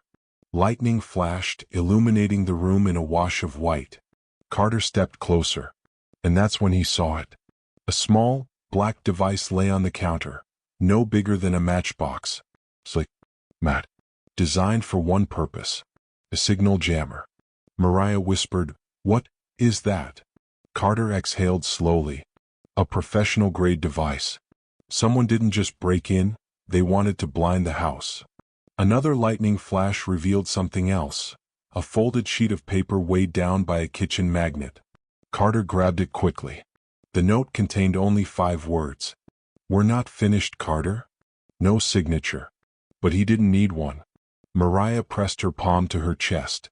"It's him, isn't it?" Carter's jaw clenched. "Yes. Daniel wants me scared. Off balance. Vulnerable." "But why terrify us?" she whispered. "Why now?" He didn't answer immediately. He couldn't, not until he understood the real reason himself. Instead he said, "We need to leave. Now." But before they could turn, thud, something heavy hit the back of the house. Not near the door. Near the windows. Mariah gasped and instinctively backed up, pulling Journey with her. Carter's flashlight flicked toward the sound. For a moment, everything was silent again. Then, scrape. Something dragged across the siding outside. Slow. Intentional.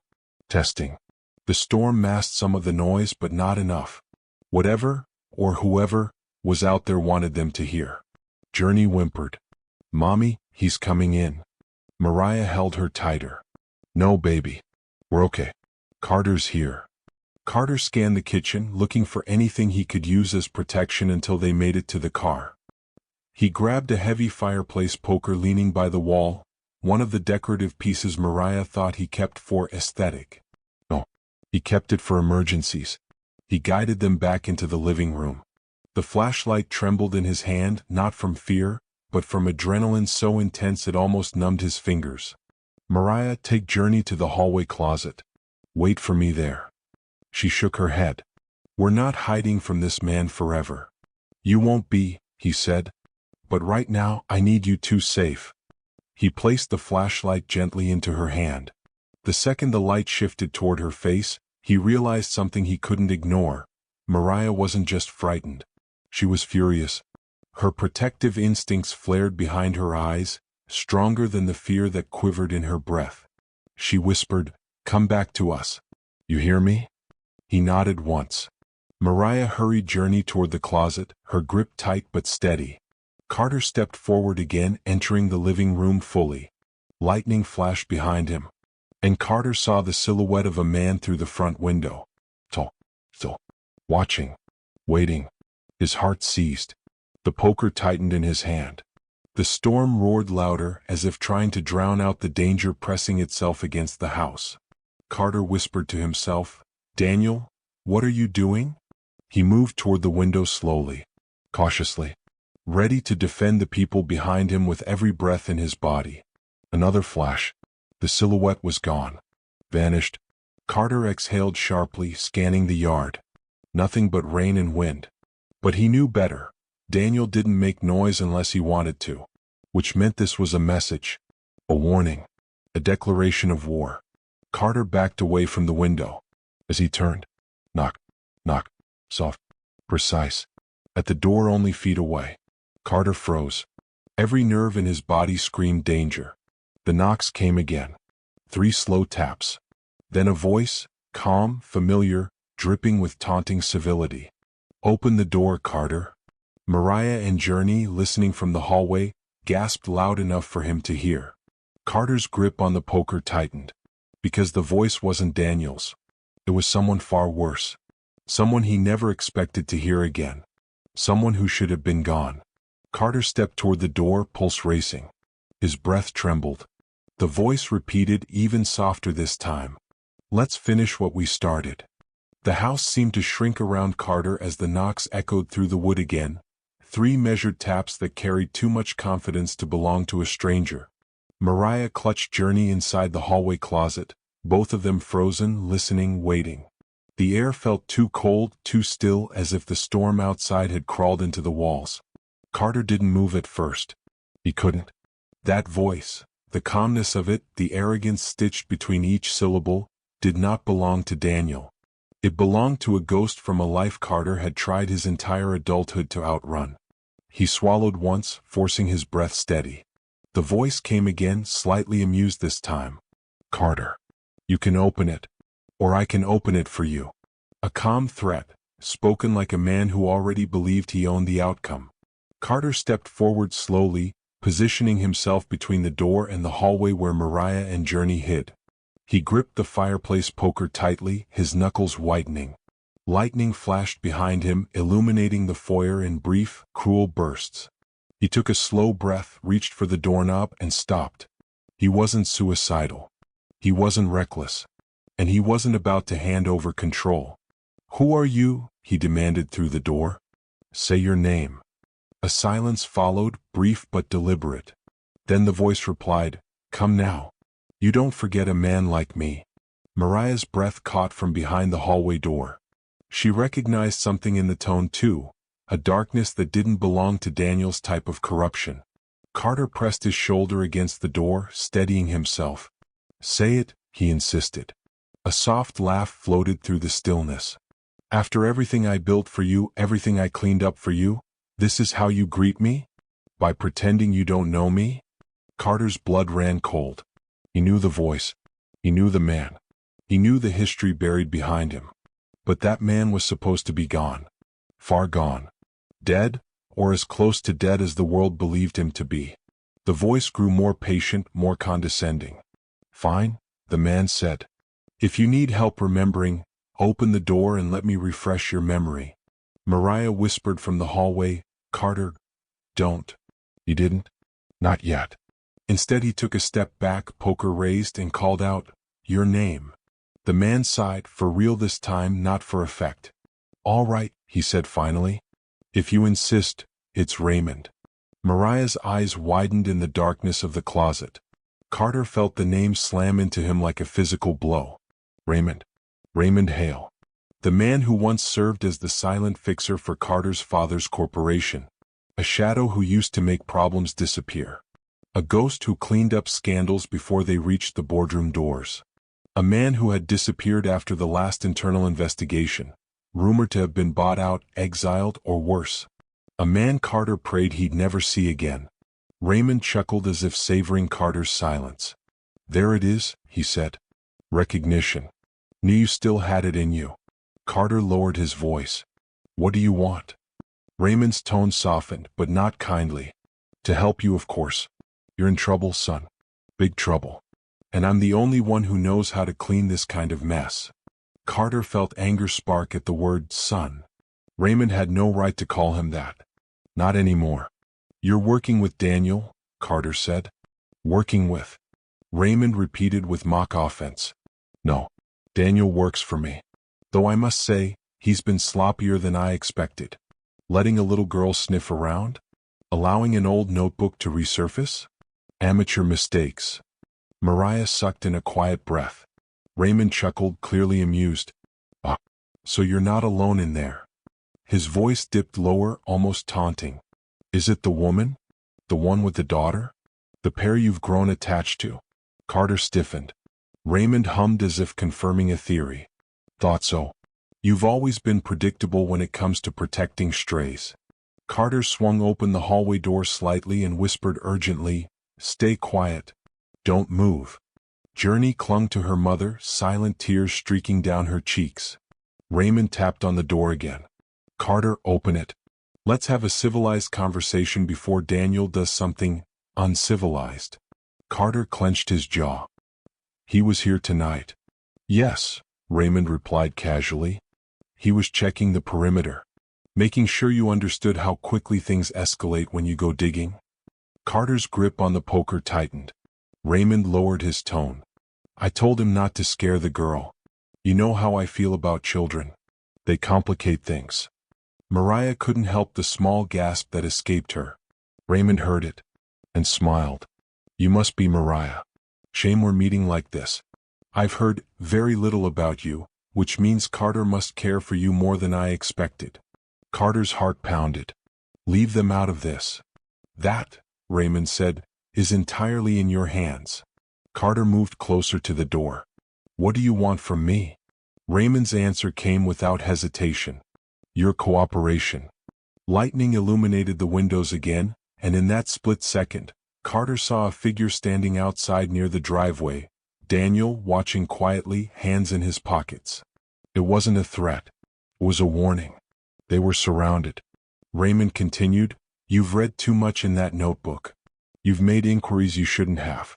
And now, unfortunately, you've revived a case your father paid very good money to bury. Carter felt his stomach twist. My father never. Spare me, Raymond cut in. You think he stepped down because of age? The man made enemies that could swallow continents. I was the only reason his empire lasted as long as it did. Carter's chest tightened. His father had his flaws, but he wasn't the monster Raymond was implying. Raymond continued, That notebook your little friend found? It links back to decisions your father made. Decisions people with very powerful friends don't want revisited. Mariah mouthed silently from the closet. Journey's father died because of this. Raymond spoke again, tone cold as steel. And now, Carter, you're at a crossroads. Shut this investigation down, hand me the girl's notebook and walk away, or this storm becomes nothing compared to what's coming. Carter took a slow breath. You think you can scare me into choosing your side? He asked. Raymond smiled behind the door. No, Carter. I know I can. Carter stepped closer, lowering his voice. There's just one problem. And what's that? You came to the wrong house. Raymond laughed softly, but something sharp hid beneath it. Lightning flashed again. This time, Raymond's shadow passed by the frosted window beside the door. Too close, too comfortable. Carter lifted the poker. Raymond murmured through the door, Open up, son. Don't make me do it the hard way. Carter inhaled, exhaled, and reached for the doorknob. Not to open it, but to lock the deadbolt even tighter. Raymond paused. Then his voice changed, dropping the pretense, the politeness, the patience. Carter, he said quietly, don't be foolish. Carter stepped back from the door. Raymond tapped once more, slow and venomous. You won't win this. And then, silence, followed by footsteps fading down the porch. A moment later, the roar of an engine. Carter stood still, muscles trembling. Mariah whispered, Is he gone? Carter didn't answer. Lightning flashed, and outside, beside the mailbox, he saw it. A small package, left deliberately, waiting like a ticking threat. Inside the hallway closet, Journey whimpered, Mommy, what is that? Carter walked slowly toward the foyer window, staring at the box through the glass. It's not a gift, he whispered. He didn't know it yet. But inside that package was the next secret, the next betrayal, the next piece of a past he never wanted exposed. Rain hammered the roof like 1,000 restless fists as Carter stared through the window at the small package sitting perfectly centered on the porch, like someone had measured its placement. The storm hadn't budged it. The wind hadn't tipped it over. It simply sat there, waiting, as unnerving as a stare. Behind him, Mariah emerged from the hallway closet with Journey pressed close to her side. The flashlight trembled in her hand, casting shaky light across the living room walls. Carter, she whispered, please don't open that door. He didn't respond. Not immediately. Because the longer he stared at the box, the more he realized this wasn't a warning. This was an invitation. A challenge. A step deeper into a past he thought he'd buried so deep even memory couldn't dig it up. Journey clung to her mother's leg and peeked up at him. Is it safe? Carter forced himself to soften his expression. I'm not sure yet, sweetheart. That's why I want you and Mommy to stay back. Mariah swallowed, her voice tight. He was here, Carter. Raymond. And Daniel was outside watching. They could still be nearby. Carter scanned the yard again. The rain blurred everything, turning the world outside into a shifting watercolor. But he didn't see silhouettes. Didn't hear footsteps. Didn't sense movement. Still, the tension in the air lingered like smoke. "They're gone," he said finally. "For now." Mariah stepped closer. "So, what now? You're not walking out there alone." "I have to," he replied. "If it's dangerous, I won't bring it into the house. If it's information, we need to know what they're planning." Mariah shook her head, fear and anger mixing in her voice. "You're not invincible. He knows how to get into houses. He knows how to cut power. He knows things about your past I didn't even know existed." Carter met her eyes. For a moment, the storm faded behind him. "I'm not leaving you unprotected," he said gently. "But this isn't just about me anymore. Or even just about you two. Raymond and Daniel, they're tightening something around us. If we don't understand what this box is, we're blind." Journey tugged his sleeve. "I'm scared." He knelt beside her and placed a hand on her shoulder. "Being scared means you're smart. But I promise, I won't let anything happen to you. Ever." Her bottom lip trembled. "Promise. Promise." He rose, steeling himself. Mariah exhaled shakily. "Okay. But I'm standing right here while you do it." Carter took a deep breath, unlocked the door slowly and cracked it open. The storm's breath swept inside, cold, wet, electric. He stepped onto the porch. The wind instantly soaked his clothes, driving rain sideways across the boards. Thunder cracked overhead, shaking the railing. Mariah stood just inside the doorway, holding Journey's hand so tightly her knuckles turned white. "Be careful," she whispered. Carter crouched beside the package. No wires, no blinking lights, no strange bulges. Raymond wasn't sloppy, but he wasn't theatrical either. If he wanted to blow up the porch, he wouldn't bother with warning notes or visits. Still, Carter checked the underside with slow, precise movements. Nothing. He picked up the package. It was heavier than expected, dense as if filled with metal. He carried it inside and closed the door. Mariah locked it immediately, sliding every bolt into place. Journey hid behind her mother as Carter set the box on the dining table. Water dripped from his sleeves, forming small dark circles in the wood. Mariah crossed her arms, holding herself. "Open it."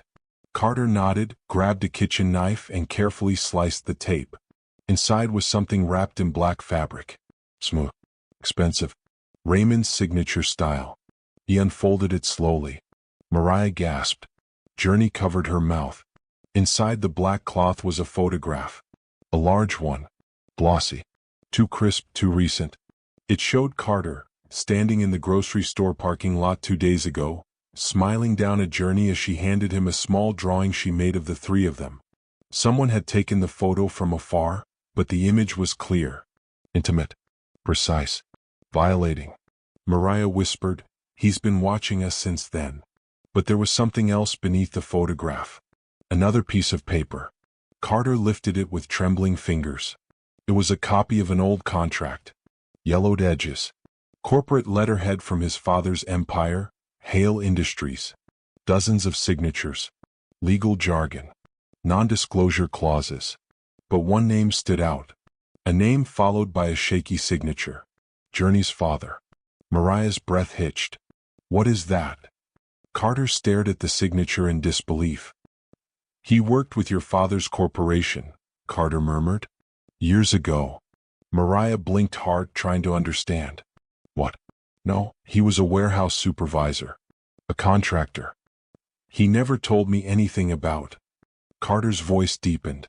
"This isn't a warehouse contract. This is a confidential logistics agreement.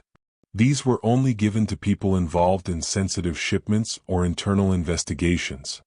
Mariah's knees softened. "No. No, Carter, he wasn't part of anything dangerous. He worked hard. He stayed late, but he never." Carter remained silent.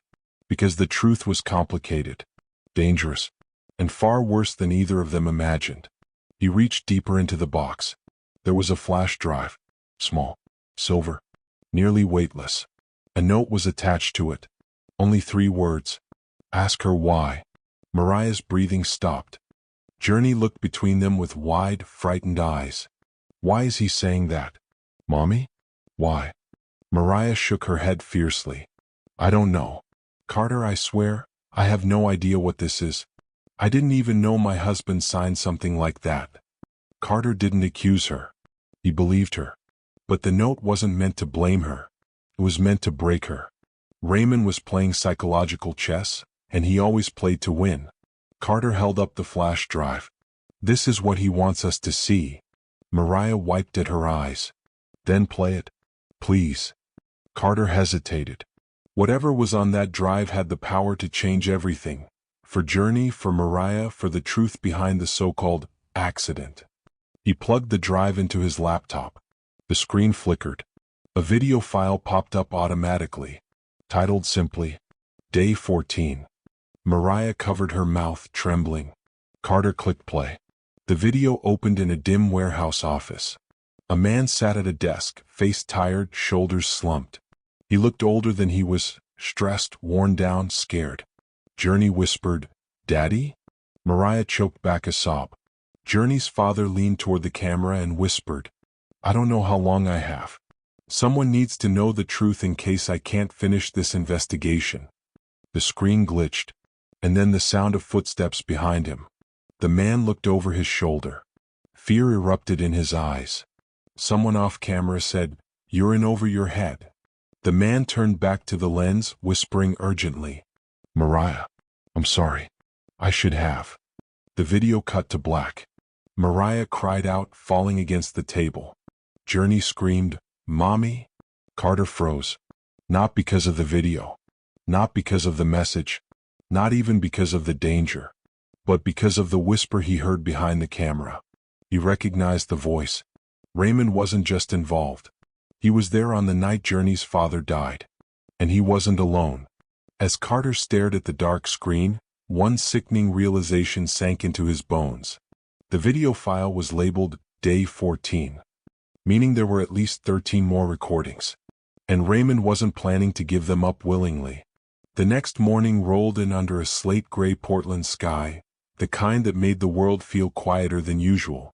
At the Oak Ridge Motel, the air smelled faintly of old carpet and burnt coffee, but something else lingered too, an unsettled heaviness Calvin couldn't shake.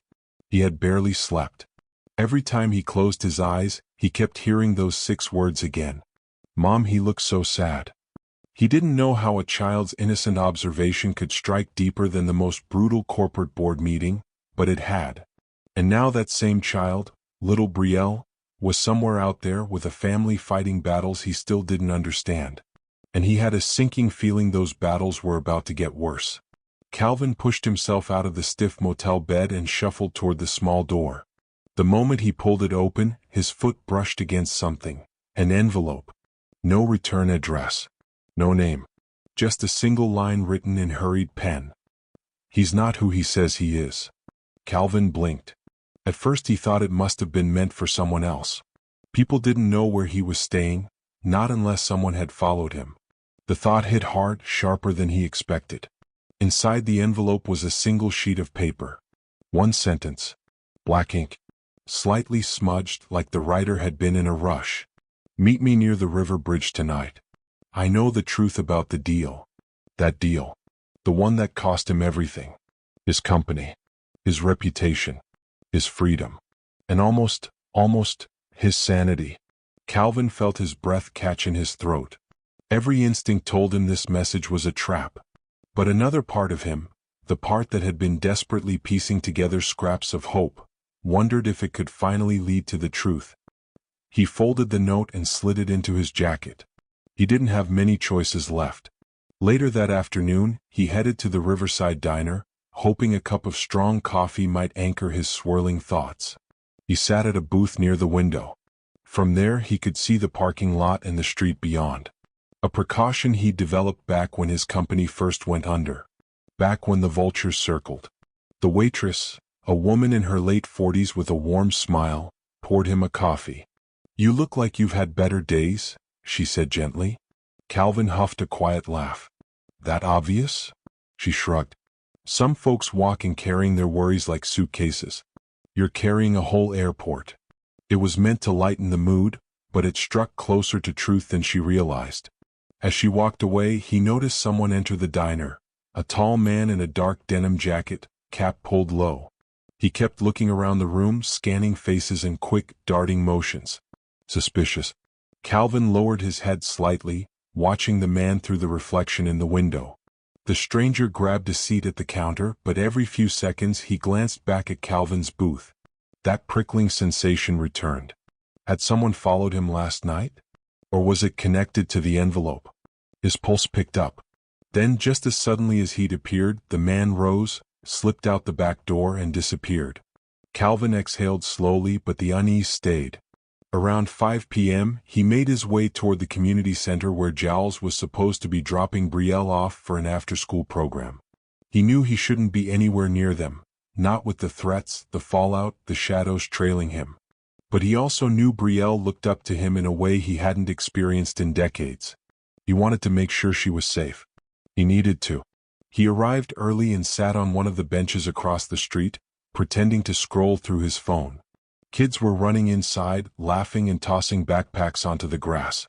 The sound was something he didn't realize he missed. Then he saw her. Little Brielle, purple backpack bouncing against her shoulders, braids tied neatly with silver beads that clicked softly when she moved. She paused at the top of the steps, noticing him instantly. Her face lit with recognition. She waved, hesitant at first, then bigger, brighter. Calvin raised a hand back but kept it small, cautious. She crossed the street and plopped down beside him without asking. Kids didn't worry about boundaries the way adults did. Her innocence wrapped around him like a warm coat in winter. "You okay today?" she asked, studying his face closely. He nodded. "Trying to be." "You looked even sadder today," she said quietly. Her honesty cut deeper than any accusation he'd faced in court. "What makes you think that?" he asked gently. She shrugged. "You're sitting different. People who sit like this," she hunched forward, mimicking him, "are carrying heavy stuff." He felt his throat tighten. Before he could respond, she leaned closer and whispered, "My mom says some grown-ups hide their hurt because they think no one wants to hear it. But I'm listening. I can hear it. Such a small child. Such a big heart." Calvin swallowed, forcing a soft smile. "Thank you, Brielle." She nodded, satisfied with his answer. But just as she stood to leave, her expression shifted. Uncertain, fragile, almost frightened. "Someone was asking about you today," she whispered. Instant chill. Calvin sat up straighter. "Who?" "I don't know his name. But he showed your picture to my mom's friend at the market." His pulse hammered in his ears. "What did he look like?" Calvin asked. Brielle scrunched her face, trying to recall. Tall. Wearing a dark jacket. Had a hat on. The same description as the diner. Calvin's heart dropped into his stomach. Before he could press further, a program coordinator called Brielle's name. She jogged toward the entrance, then paused, turning back. "Be careful, okay?" He nodded. Her words echoed long after she disappeared through the door. By 9 p.m., the sky was pitch black except for a faint trail of streetlights reflecting off the Willamette River. Calvin walked slowly toward the bridge, the cold wind slicing across his face. Every step felt heavier. He stopped when he reached the center of the bridge. That's where the note said to meet. But instead of finding someone waiting, the bridge was empty. Quiet. Too quiet. Then, footsteps behind him. He turned fast, breath halting. A figure slowly approached from the shadows. Not rushing. Not aggressive. Just deliberate. Calvin tightened his grip on the railing. "Did you send the letter?" he asked, voice low. The figure paused a few feet away. "Yes," the person said. A woman's voice, steady, guarded. "I'm the one who tried to warn you before everything fell apart." Calvin's eyes narrowed. "Who are you?"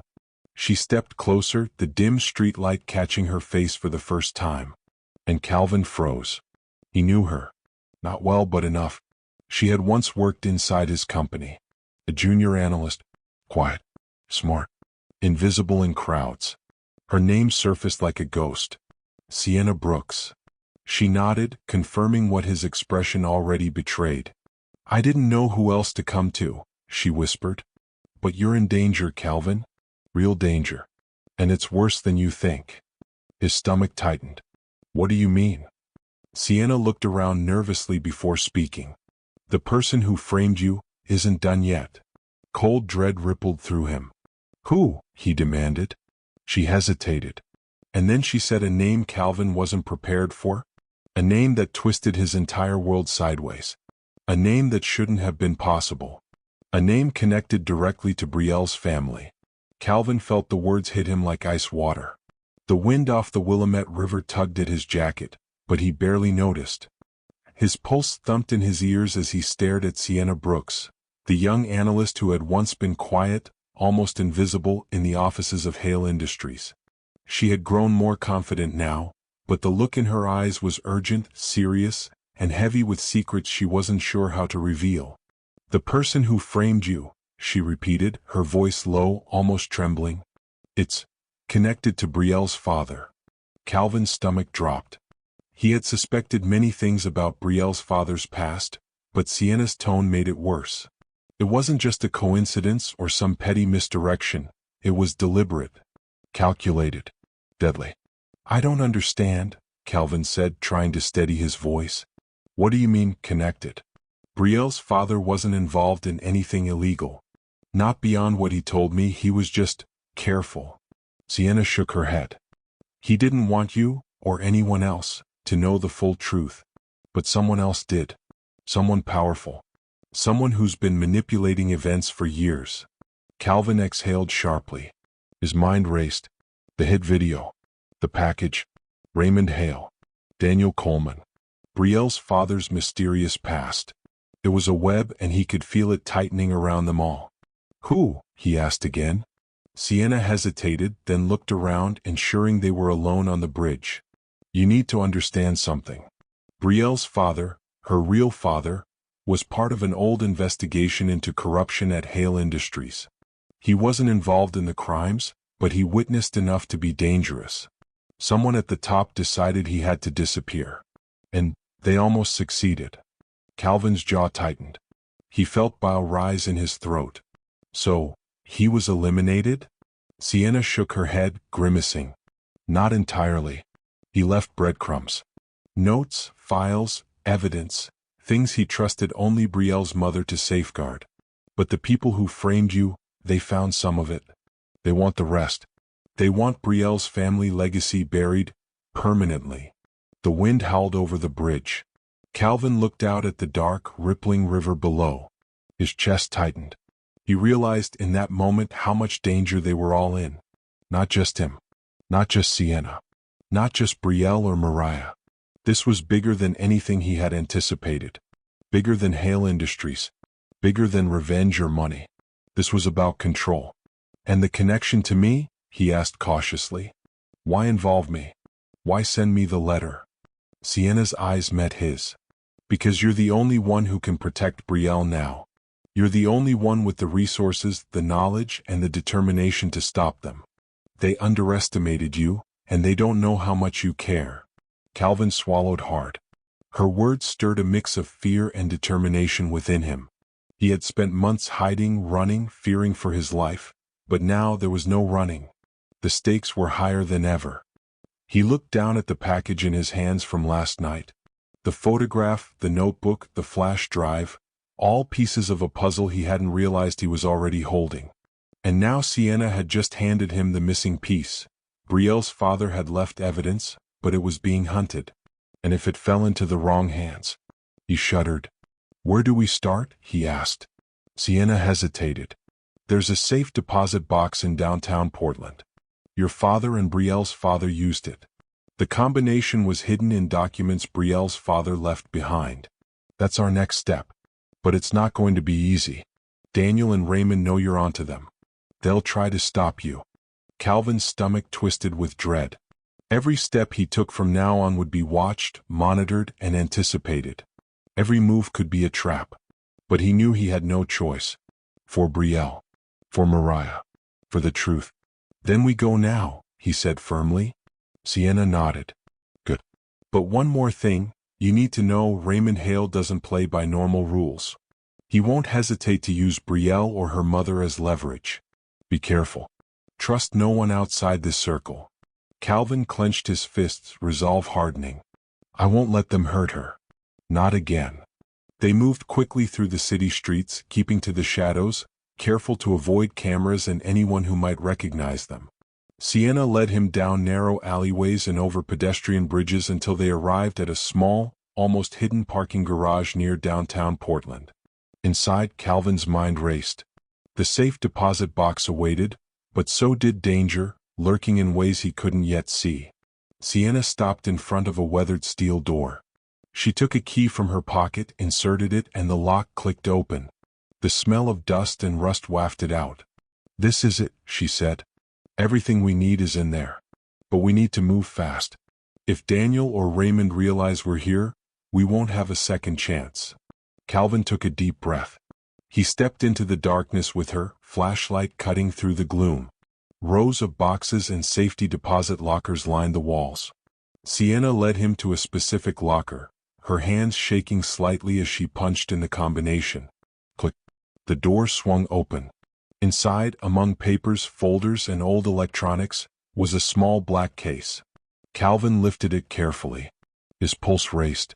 He knew instinctively that this was it, the piece that could expose the conspiracy, reveal the truth about Brielle's father, and finally clear his own name.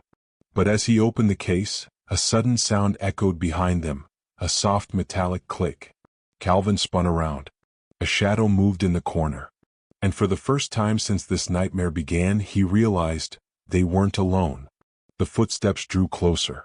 A familiar voice whispered from the darkness. "Going somewhere, Calvin?" He froze. "Raymond Hale."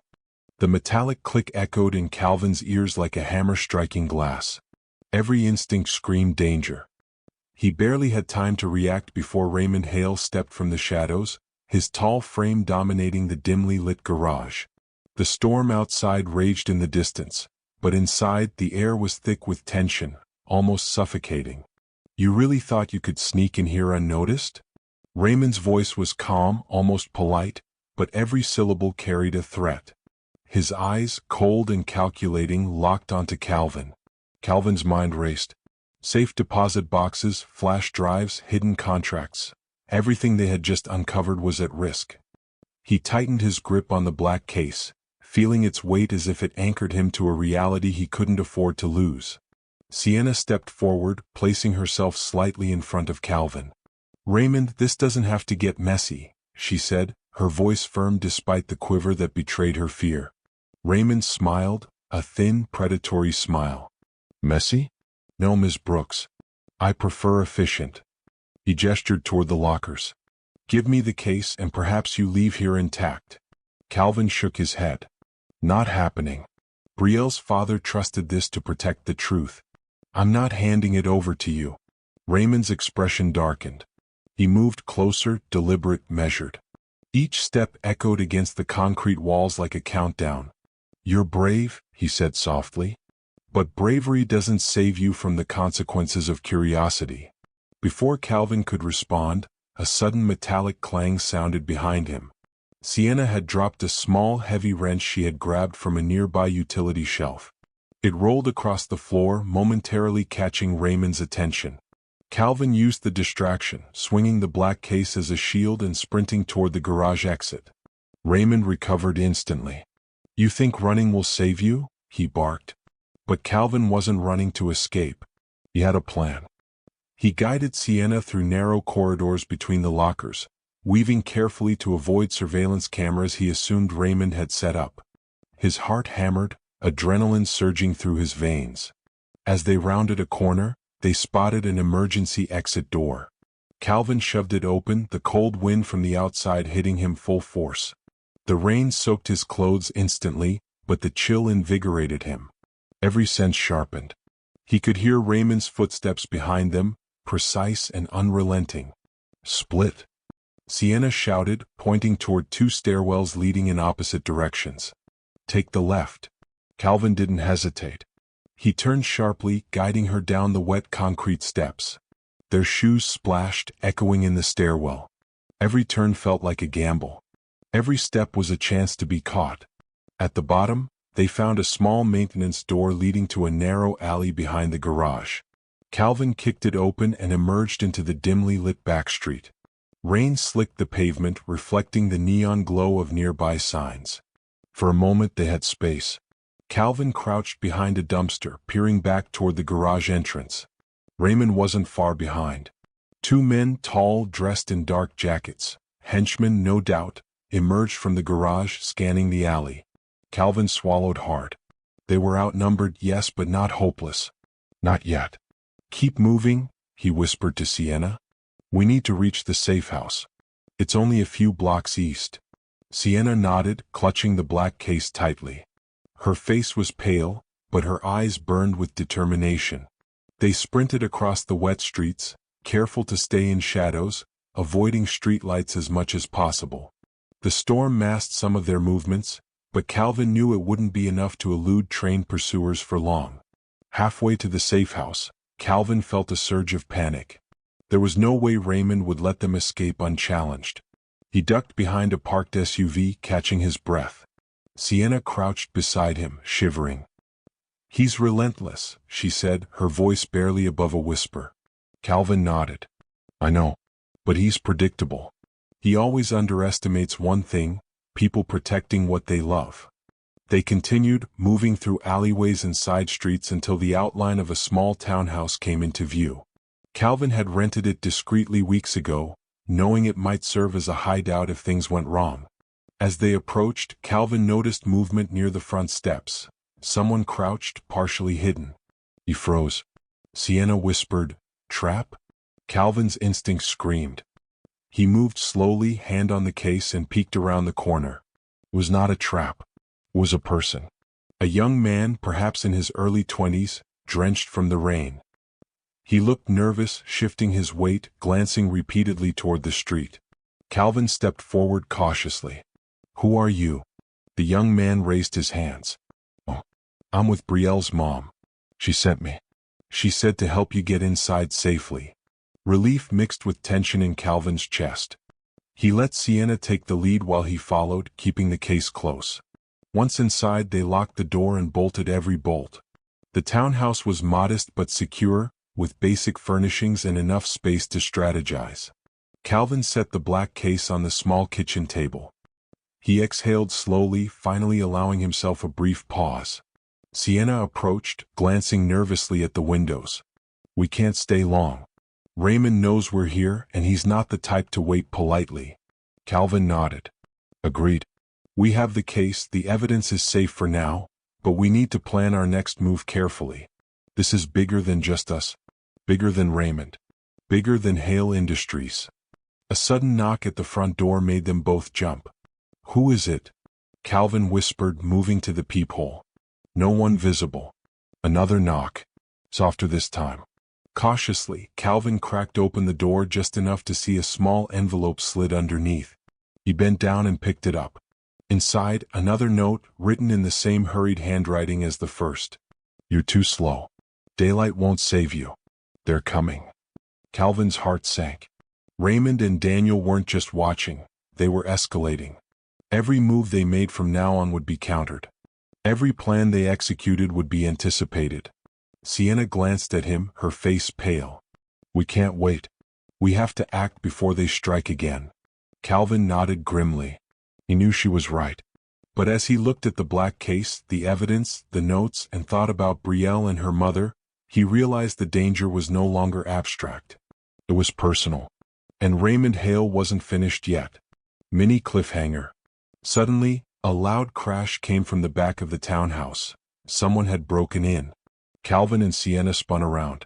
The storm outside seemed to roar louder, as if warning them. The chase wasn't over. It was only beginning. The loud crash reverberated through the townhouse, shaking the modest walls. Calvin's heart pounded in his chest like a drum, and Sienna's hand clutched his arm, trembling but determined. Their eyes met, wordless communication passing between them. Stay low, Calvin whispered, his voice steady despite the adrenaline. Don't make a sound. The black case sat on the table, now heavier than ever, as if it carried not only the evidence but the weight of all their fear, anger, and desperation. He edged toward it slowly, but his attention was drawn to the back window, shattered from the impact. Rain poured in, dripping onto the floorboards and soaking the carpet, forming small rivulets that glistened in the dim light of the storm outside. Sienna peeked around the corner, whispering, "He's inside. Someone's in the house." Calvin's mind raced. A trained intruder, likely one of Raymond's men. They knew he had the case. They knew the townhouse location. They were here for one reason: take the evidence, eliminate witnesses, and make sure no secrets reached the light. Calvin glanced at Sienna, her eyes wide but focused. "Follow my lead," he said, his hand on the poker they had used weeks earlier to fend off lesser threats. "We can't let them get the case." A shadow moved near the kitchen doorway. Calvin tensed, every muscle coiled. Sienna stepped forward silently, flashlight cutting a thin beam across the room. The intruder was tall, wearing a dark raincoat that plastered to his body from the storm outside. A mask hid most of his face, but the posture, the confidence, gave away his purpose. The intruder lunged. Calvin barely dodged, swinging the poker instinctively.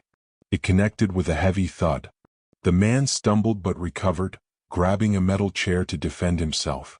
The sound of metal against wood echoed like gunfire in the tiny space. Sienna moved quickly, grabbing a heavy kitchen knife. She swung it with precise force, striking the intruder's shoulder. He yelped, stumbling backward, crashing into the living room shelves. Books, papers, and small objects cascaded to the floor, a chaotic storm in itself. Calvin realized this wasn't just a thief, they were professionals. Someone trained to anticipate his every move, someone who had probably studied him for weeks. The intruder recovered swiftly, a low growl escaping under his mask. He advanced, cutting off Calvin's path to the black case. Calvin froze for a heartbeat, heart hammering. Then, remembering Brielle's father's notes and the stakes of this fight, he lunged forward, swinging the poker with all his strength. The intruder's arm blocked it partially, but the force sent him stumbling again. Calvin and Sienna exchanged a glance. There was only one way out, the small side door leading to the alley which they had used earlier to enter. "Now!" Calvin shouted, grabbing Sienna's arm. They bolted toward the side door, but the intruder recovered quickly, hurling a heavy object at them. It struck the wall beside Calvin with a crashing sound, splinters flying. Sienna screamed, ducking instinctively. Calvin shoved the black case into Sienna's hands. "Go. Take it out." Sienna ran through the broken window, the rain pelting her like needles, and disappeared into the shadows of the alley. Calvin followed, not daring to look back. The intruder pursued, his boots splashing through the water-slicked alley. Once outside, Calvin and Sienna ran along the wet streets, hearts racing. The neon signs of nearby shops reflected in puddles, creating a surreal, fragmented world. Every corner could hide danger. Every shadow could contain a deadly adversary. Calvin glanced back once. The intruder had paused at the edge of the alley, scanning the street. Clearly waiting, calculating. This wasn't random. He had orders. Sienna panted beside him, clutching the black case tightly. "He's fast," she gasped. Calvin shook his head. "He's predictable. We need to split, two directions, meet at the safe house rooftop." Sienna hesitated. "Are you serious?" Calvin nodded. "It's our only chance. If we stick together, they'll corner us. Split, draw them away, then regroup." "Understood." Sienna swallowed hard. "Understood." They veered into opposite alleys, Calvin darting left while Sienna slipped right. Rain lashed their faces, slicking the streets and making each step treacherous. Calvin's lungs burned, but he kept running, listening for the sound of pursuit. The intruder hesitated, then chose Sienna's path. Calvin felt a grim satisfaction. She had the case, the evidence, it was what mattered most. He had to lead the intruder away, keep him occupied. Calvin turned a corner into a narrow street, flanked by abandoned warehouses. The intruder closed in, boots striking puddles like war drums. Calvin stopped abruptly, pressing against the brick wall, poker raised. "You really think you can outrun me?" the intruder said, mask partially removed. The voice sent a chill down Calvin's spine. "Raymond wants that case and he wants you out." Calvin didn't flinch. He didn't speak. He lunged, swinging the poker with force, catching the intruder off guard. The man grunted, striking Calvin in the shoulder. Pain shot through him, but he kept moving, ducking, striking, leading the man toward a construction site he had noticed earlier. Calvin vaulted over a low barrier, landing hard on gravel. The intruder stumbled, giving Calvin a brief moment to catch his breath. He realized something crucial: the intruder had underestimated him. He was not running blindly. He was maneuvering to protect Brielle's father's evidence. With a calculated move, Calvin led the intruder into the half-finished construction area. Steel beams, scaffolding, and debris became obstacles and weapons. Calvin fought smart, using the environment to slow the intruder, buying Sienna time. Meanwhile, atop the safehouse rooftop, Sienna had taken shelter, black case at her side. She scanned the streets below, waiting, listening. Rain plastered her hair to her face, but she refused to move from her position. Minutes felt like hours. Then, finally, she spotted Calvin emerging from the construction site, the intruder temporarily incapacitated against a stack of scaffolding. Relief flooded her. She descended the fire escape quickly, meeting Calvin at the top. "We're not safe yet," Calvin panted, leaning against the railing. "They'll be back. Raymond always comes back. And now they know we have the case."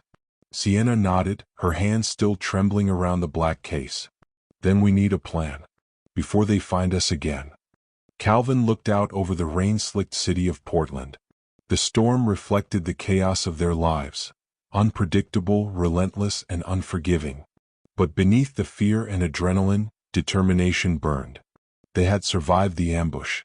They had the evidence, and they would fight to protect it. Above them, thunder rolled, echoing the truth they couldn't ignore. The battle was far from over. A shadow passed silently across the rooftop behind them. Calvin turned just in time to see a silhouette vanish over the edge. Not the intruder. Not a stray pedestrian. It was someone else. Watching. Waiting.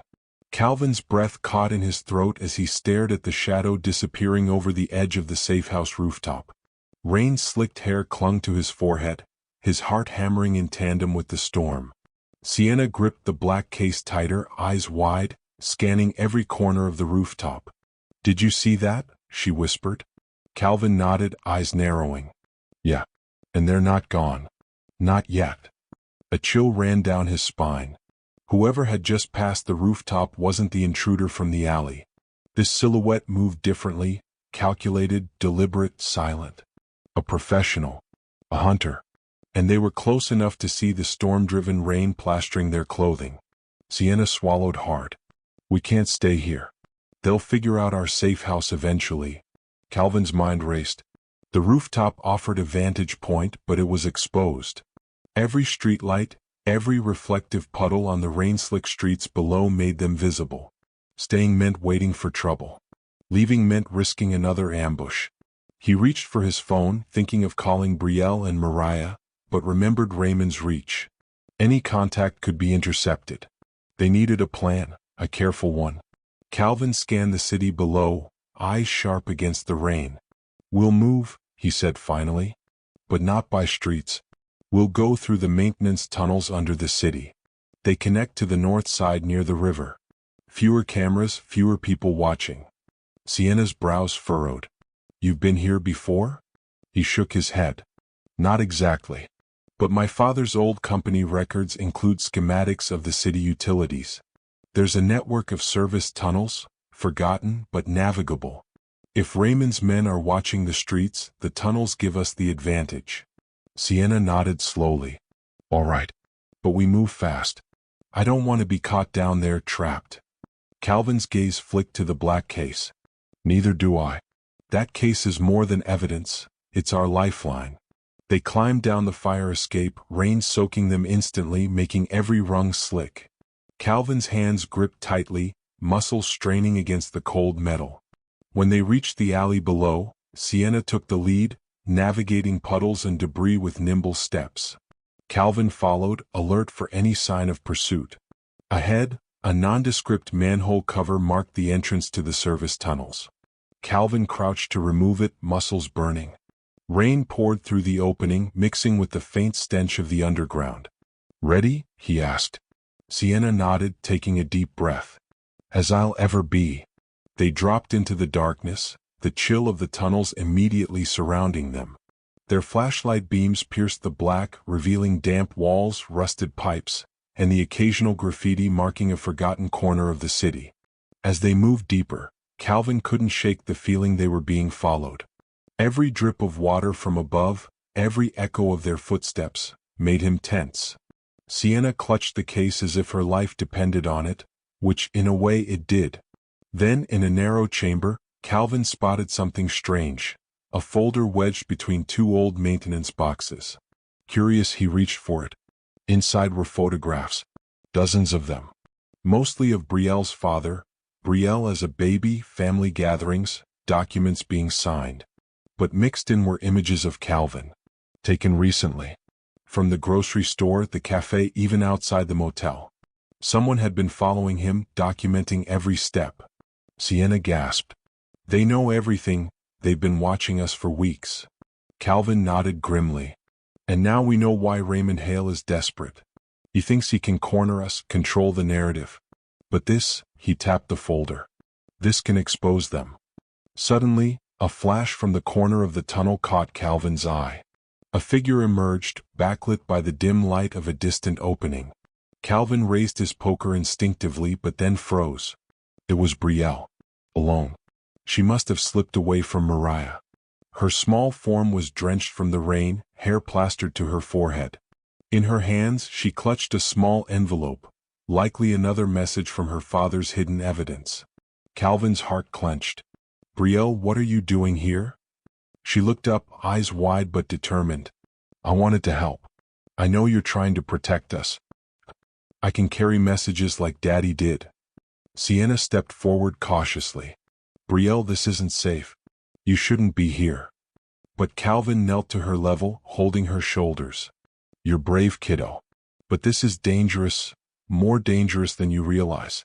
We can't have you out here alone. Promise me you'll stay with me. Brielle nodded, eyes glistening. I promise, but I want to help too. I don't want anyone else to get hurt. Calvin's chest tightened. Her courage was inspiring, but the risk was unbearable.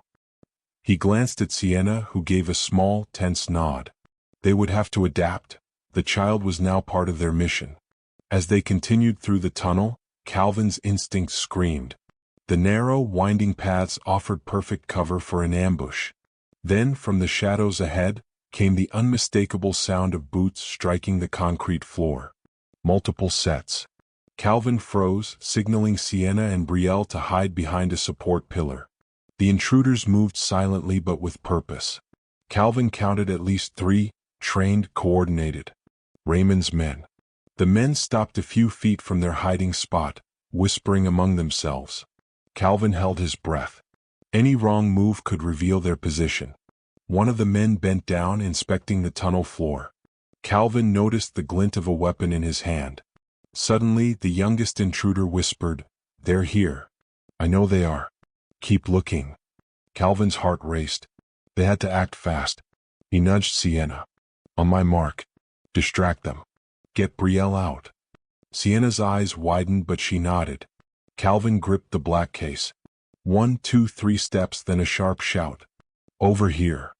The intruders snapped toward him and Calvin bolted deeper into the tunnel, forcing them to split their attention.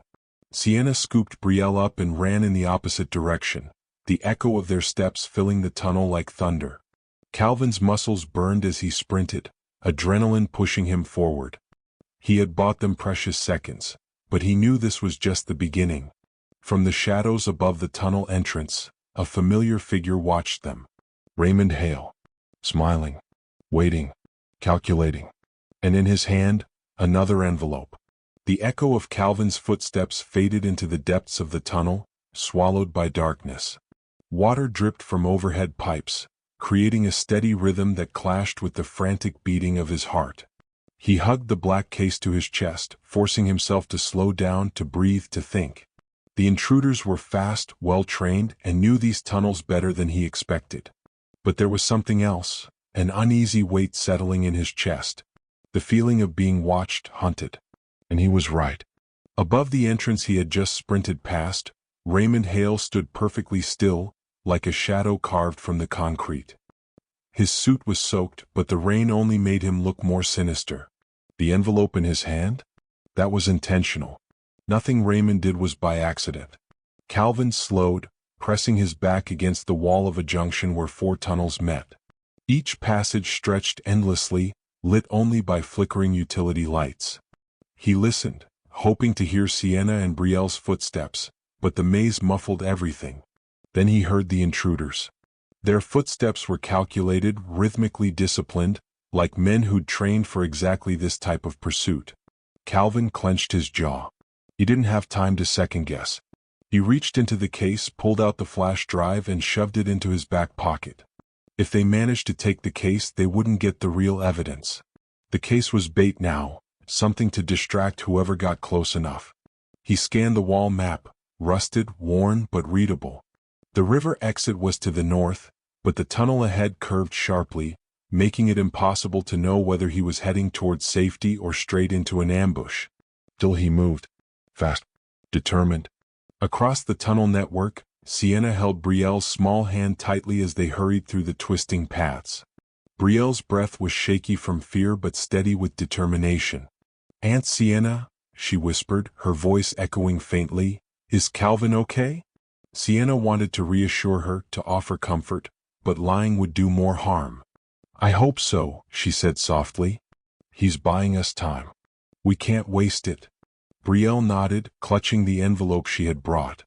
"Mom always said, when you're scared you move toward the light. Is there one down here?" Sienna blinked. The tunnels were dim, but ahead, a soft glow shimmered like a beacon.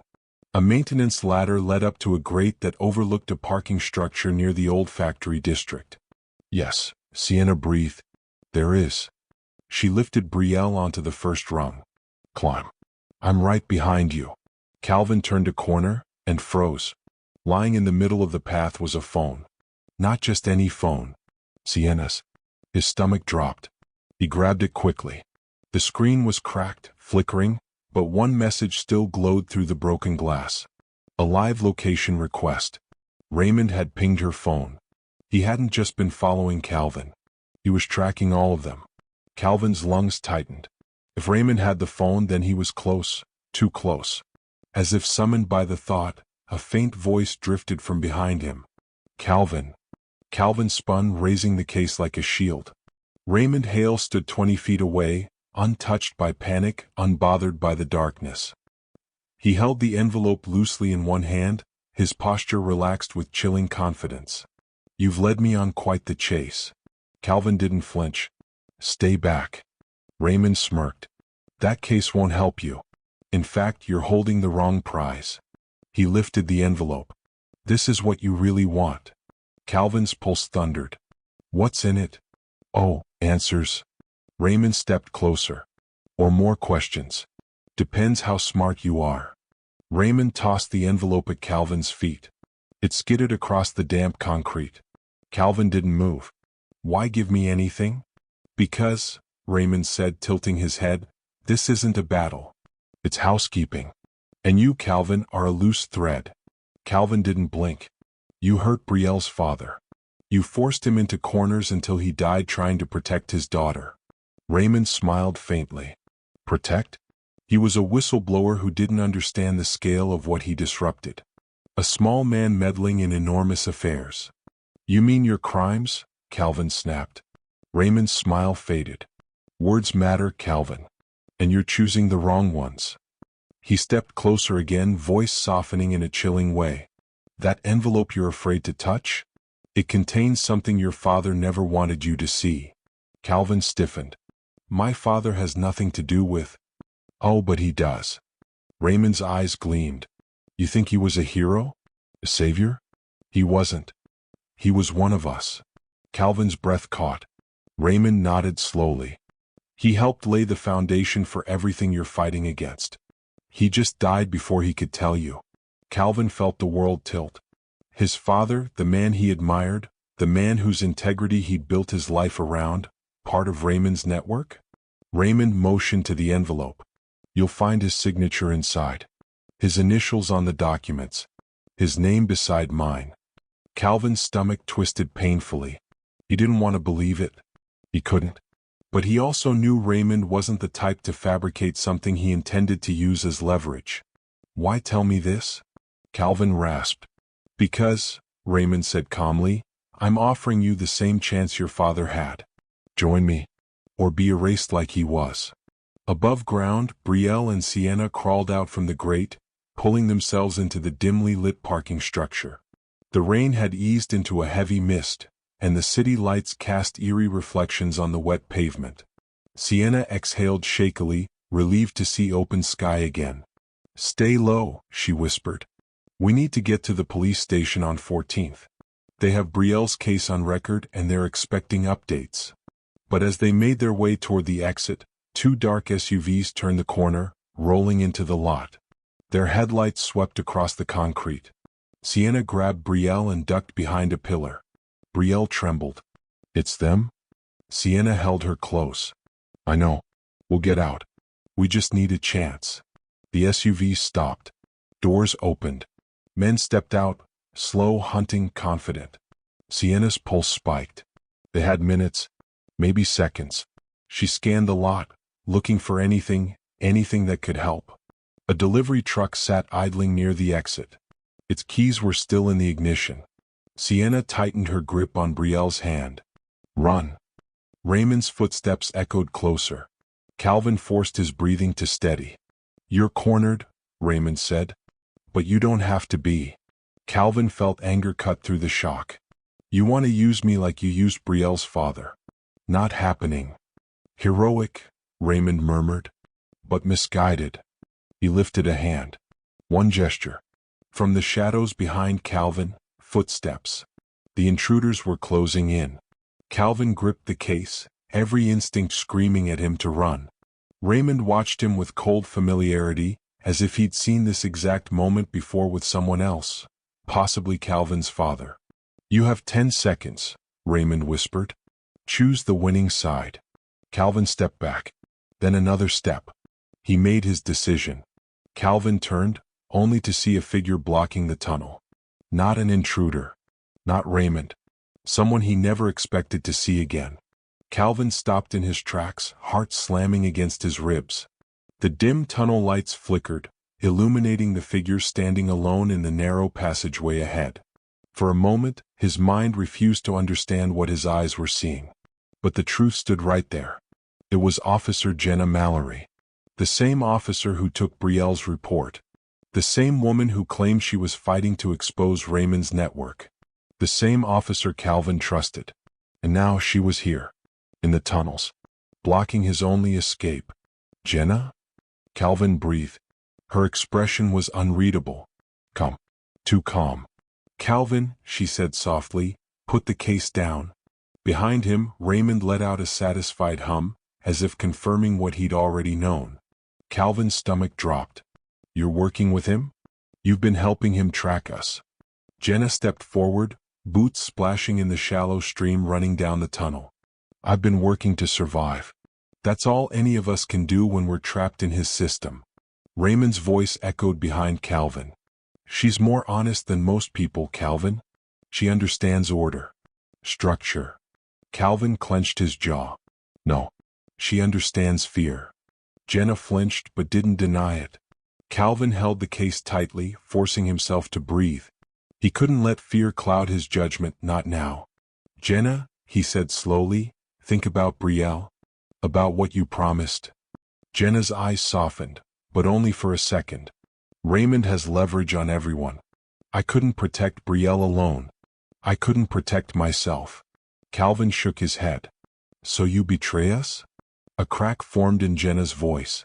"I'm trying to get out of this alive." Raymond stepped closer, boots striking the floor in slow, confident clicks. "This can end peacefully, Calvin. Hand me the case and Jenna walks away. You walk away. Even the girl walks away, for now." "For now," Calvin repeated. "Until you change your mind. Or until she becomes inconvenient." Raymond's smile never faltered. "Everything I do is calculated. Predictable. And this offer? It won't come twice." Calvin backed up, heart pounding. He couldn't outrun both of them. Not in this maze. And he couldn't overpower them either. But he still had one card left. The flash drive in his pocket, the real evidence. The case in his hand, the decoy. He glanced at the water running beneath their feet, then at the rusted panel boxes lining the tunnel wall. An idea formed. Risky. Dangerous. Possibly fatal. But necessary. All right, Calvin said quietly. You win. Raymond smiled, satisfied. Jenna exhaled, relaxing her stance. Calvin lifted the black case slowly, walking toward Raymond. Each step felt like walking toward a cliff edge. Raymond extended his hand. Good man. Calvin threw the case past Raymond. It hit the wet floor, slid, and slammed directly into an exposed electrical junction box. Sparks exploded. A violent burst of electricity shot through the puddles, splitting across the soaked concrete. Raymond's eyes widened in shock. No. A flash of white-blue light tore through the tunnel. Jenna screamed, diving out of the electrical stream. Raymond stumbled backward as the sparking case burned, the metal warping under the heat. Calvin threw himself into the side tunnel, rolling hard onto his shoulder. Smoke filled the air. The smell of burning wires and scorched metal spread fast. Raymond was yelling orders to his men deeper in the tunnel, but the explosion had disoriented them. Calvin staggered to his feet. He wasn't staying to see what Raymond survived. He ran, full speed, toward the distant ladder that led up to the surface. In the parking structure, Sienna sprinted across the slick pavement with Brielle in her arms. Behind them, Raymond's men yelled, their footsteps pounding closer. The delivery truck engine rumbled, exhaust rising like a beacon of hope. Sienna flung open the driver's door, shoved Brielle inside and jumped in. Her hands shook as she grabbed the wheel. Buckle up, sweetheart. Brielle fumbled with the seatbelt, fear making her hands clumsy. Sienna slammed the gas pedal, tires screeching. The truck lurched forward just as two men reached the bumper. The vehicle fishtailed but caught traction, shooting out of the lot and into the rainy street. Brielle cried out, "Where's Calvin?" "He'll find us," Sienna said, forcing steady breath. "He always does." But her heart twisted painfully. She didn't know if he could survive what he was facing. She drove toward the nearest hospital, not police station, not home, because hospitals had security, cameras, and emergency personnel. Somewhere safe enough to regroup. Calvin climbed the ladder 2 rungs at a time, ignoring the pain in his shoulder. He pushed open the grate and emerged into the fresh night air, lungs filling with cold dampness. He was behind the same parking structure where Sienna and Brielle had escaped minutes earlier. Sirens wailed in the distance. Someone must have reported the explosion underground. Calvin spotted 2 of Raymond's men searching the alley behind the building. He ducked behind a dumpster, heart racing. The flash drive in his pocket pulsed like a heartbeat. This was the final piece. The only piece that could destroy Raymond permanently. He waited until the men turned away and sprinted across the alley toward the street. A horn blared. Calvin spun. A familiar delivery truck skidded to a stop inches from him. The passenger door flew open. "Get in!" Sienna screamed. Calvin jumped inside. Brielle threw her arms around him, sobbing into his soaked jacket. "You came back," she whispered. "Always," he said, holding her close. "We're ending this now." Sienna drove fast, toward the largest and safest place she could think of, the downtown news station. A place with live camera feeds. A place full of people. A place where Raymond couldn't silence them without witnesses. Calvin held the flash drive tightly in his fist. "This goes straight to the investigative desk," he said. "Tonight." Sienna nodded. "No turning back?" "Not anymore." Brielle looked up from the back seat, wiping her tears. "Does this mean Raymond won't hurt anyone else?" Calvin met her gaze. "If this works, he'll never hurt another soul again." But even as he said it, a black SUV turned onto the street behind them. Headlights bright. Speed increasing. Closing in. Raymond wasn't done. Not even close. Calvin turned in the seat, eyes narrowing as the SUV accelerated, and through the windshield he saw Raymond himself behind the wheel, coming straight for them.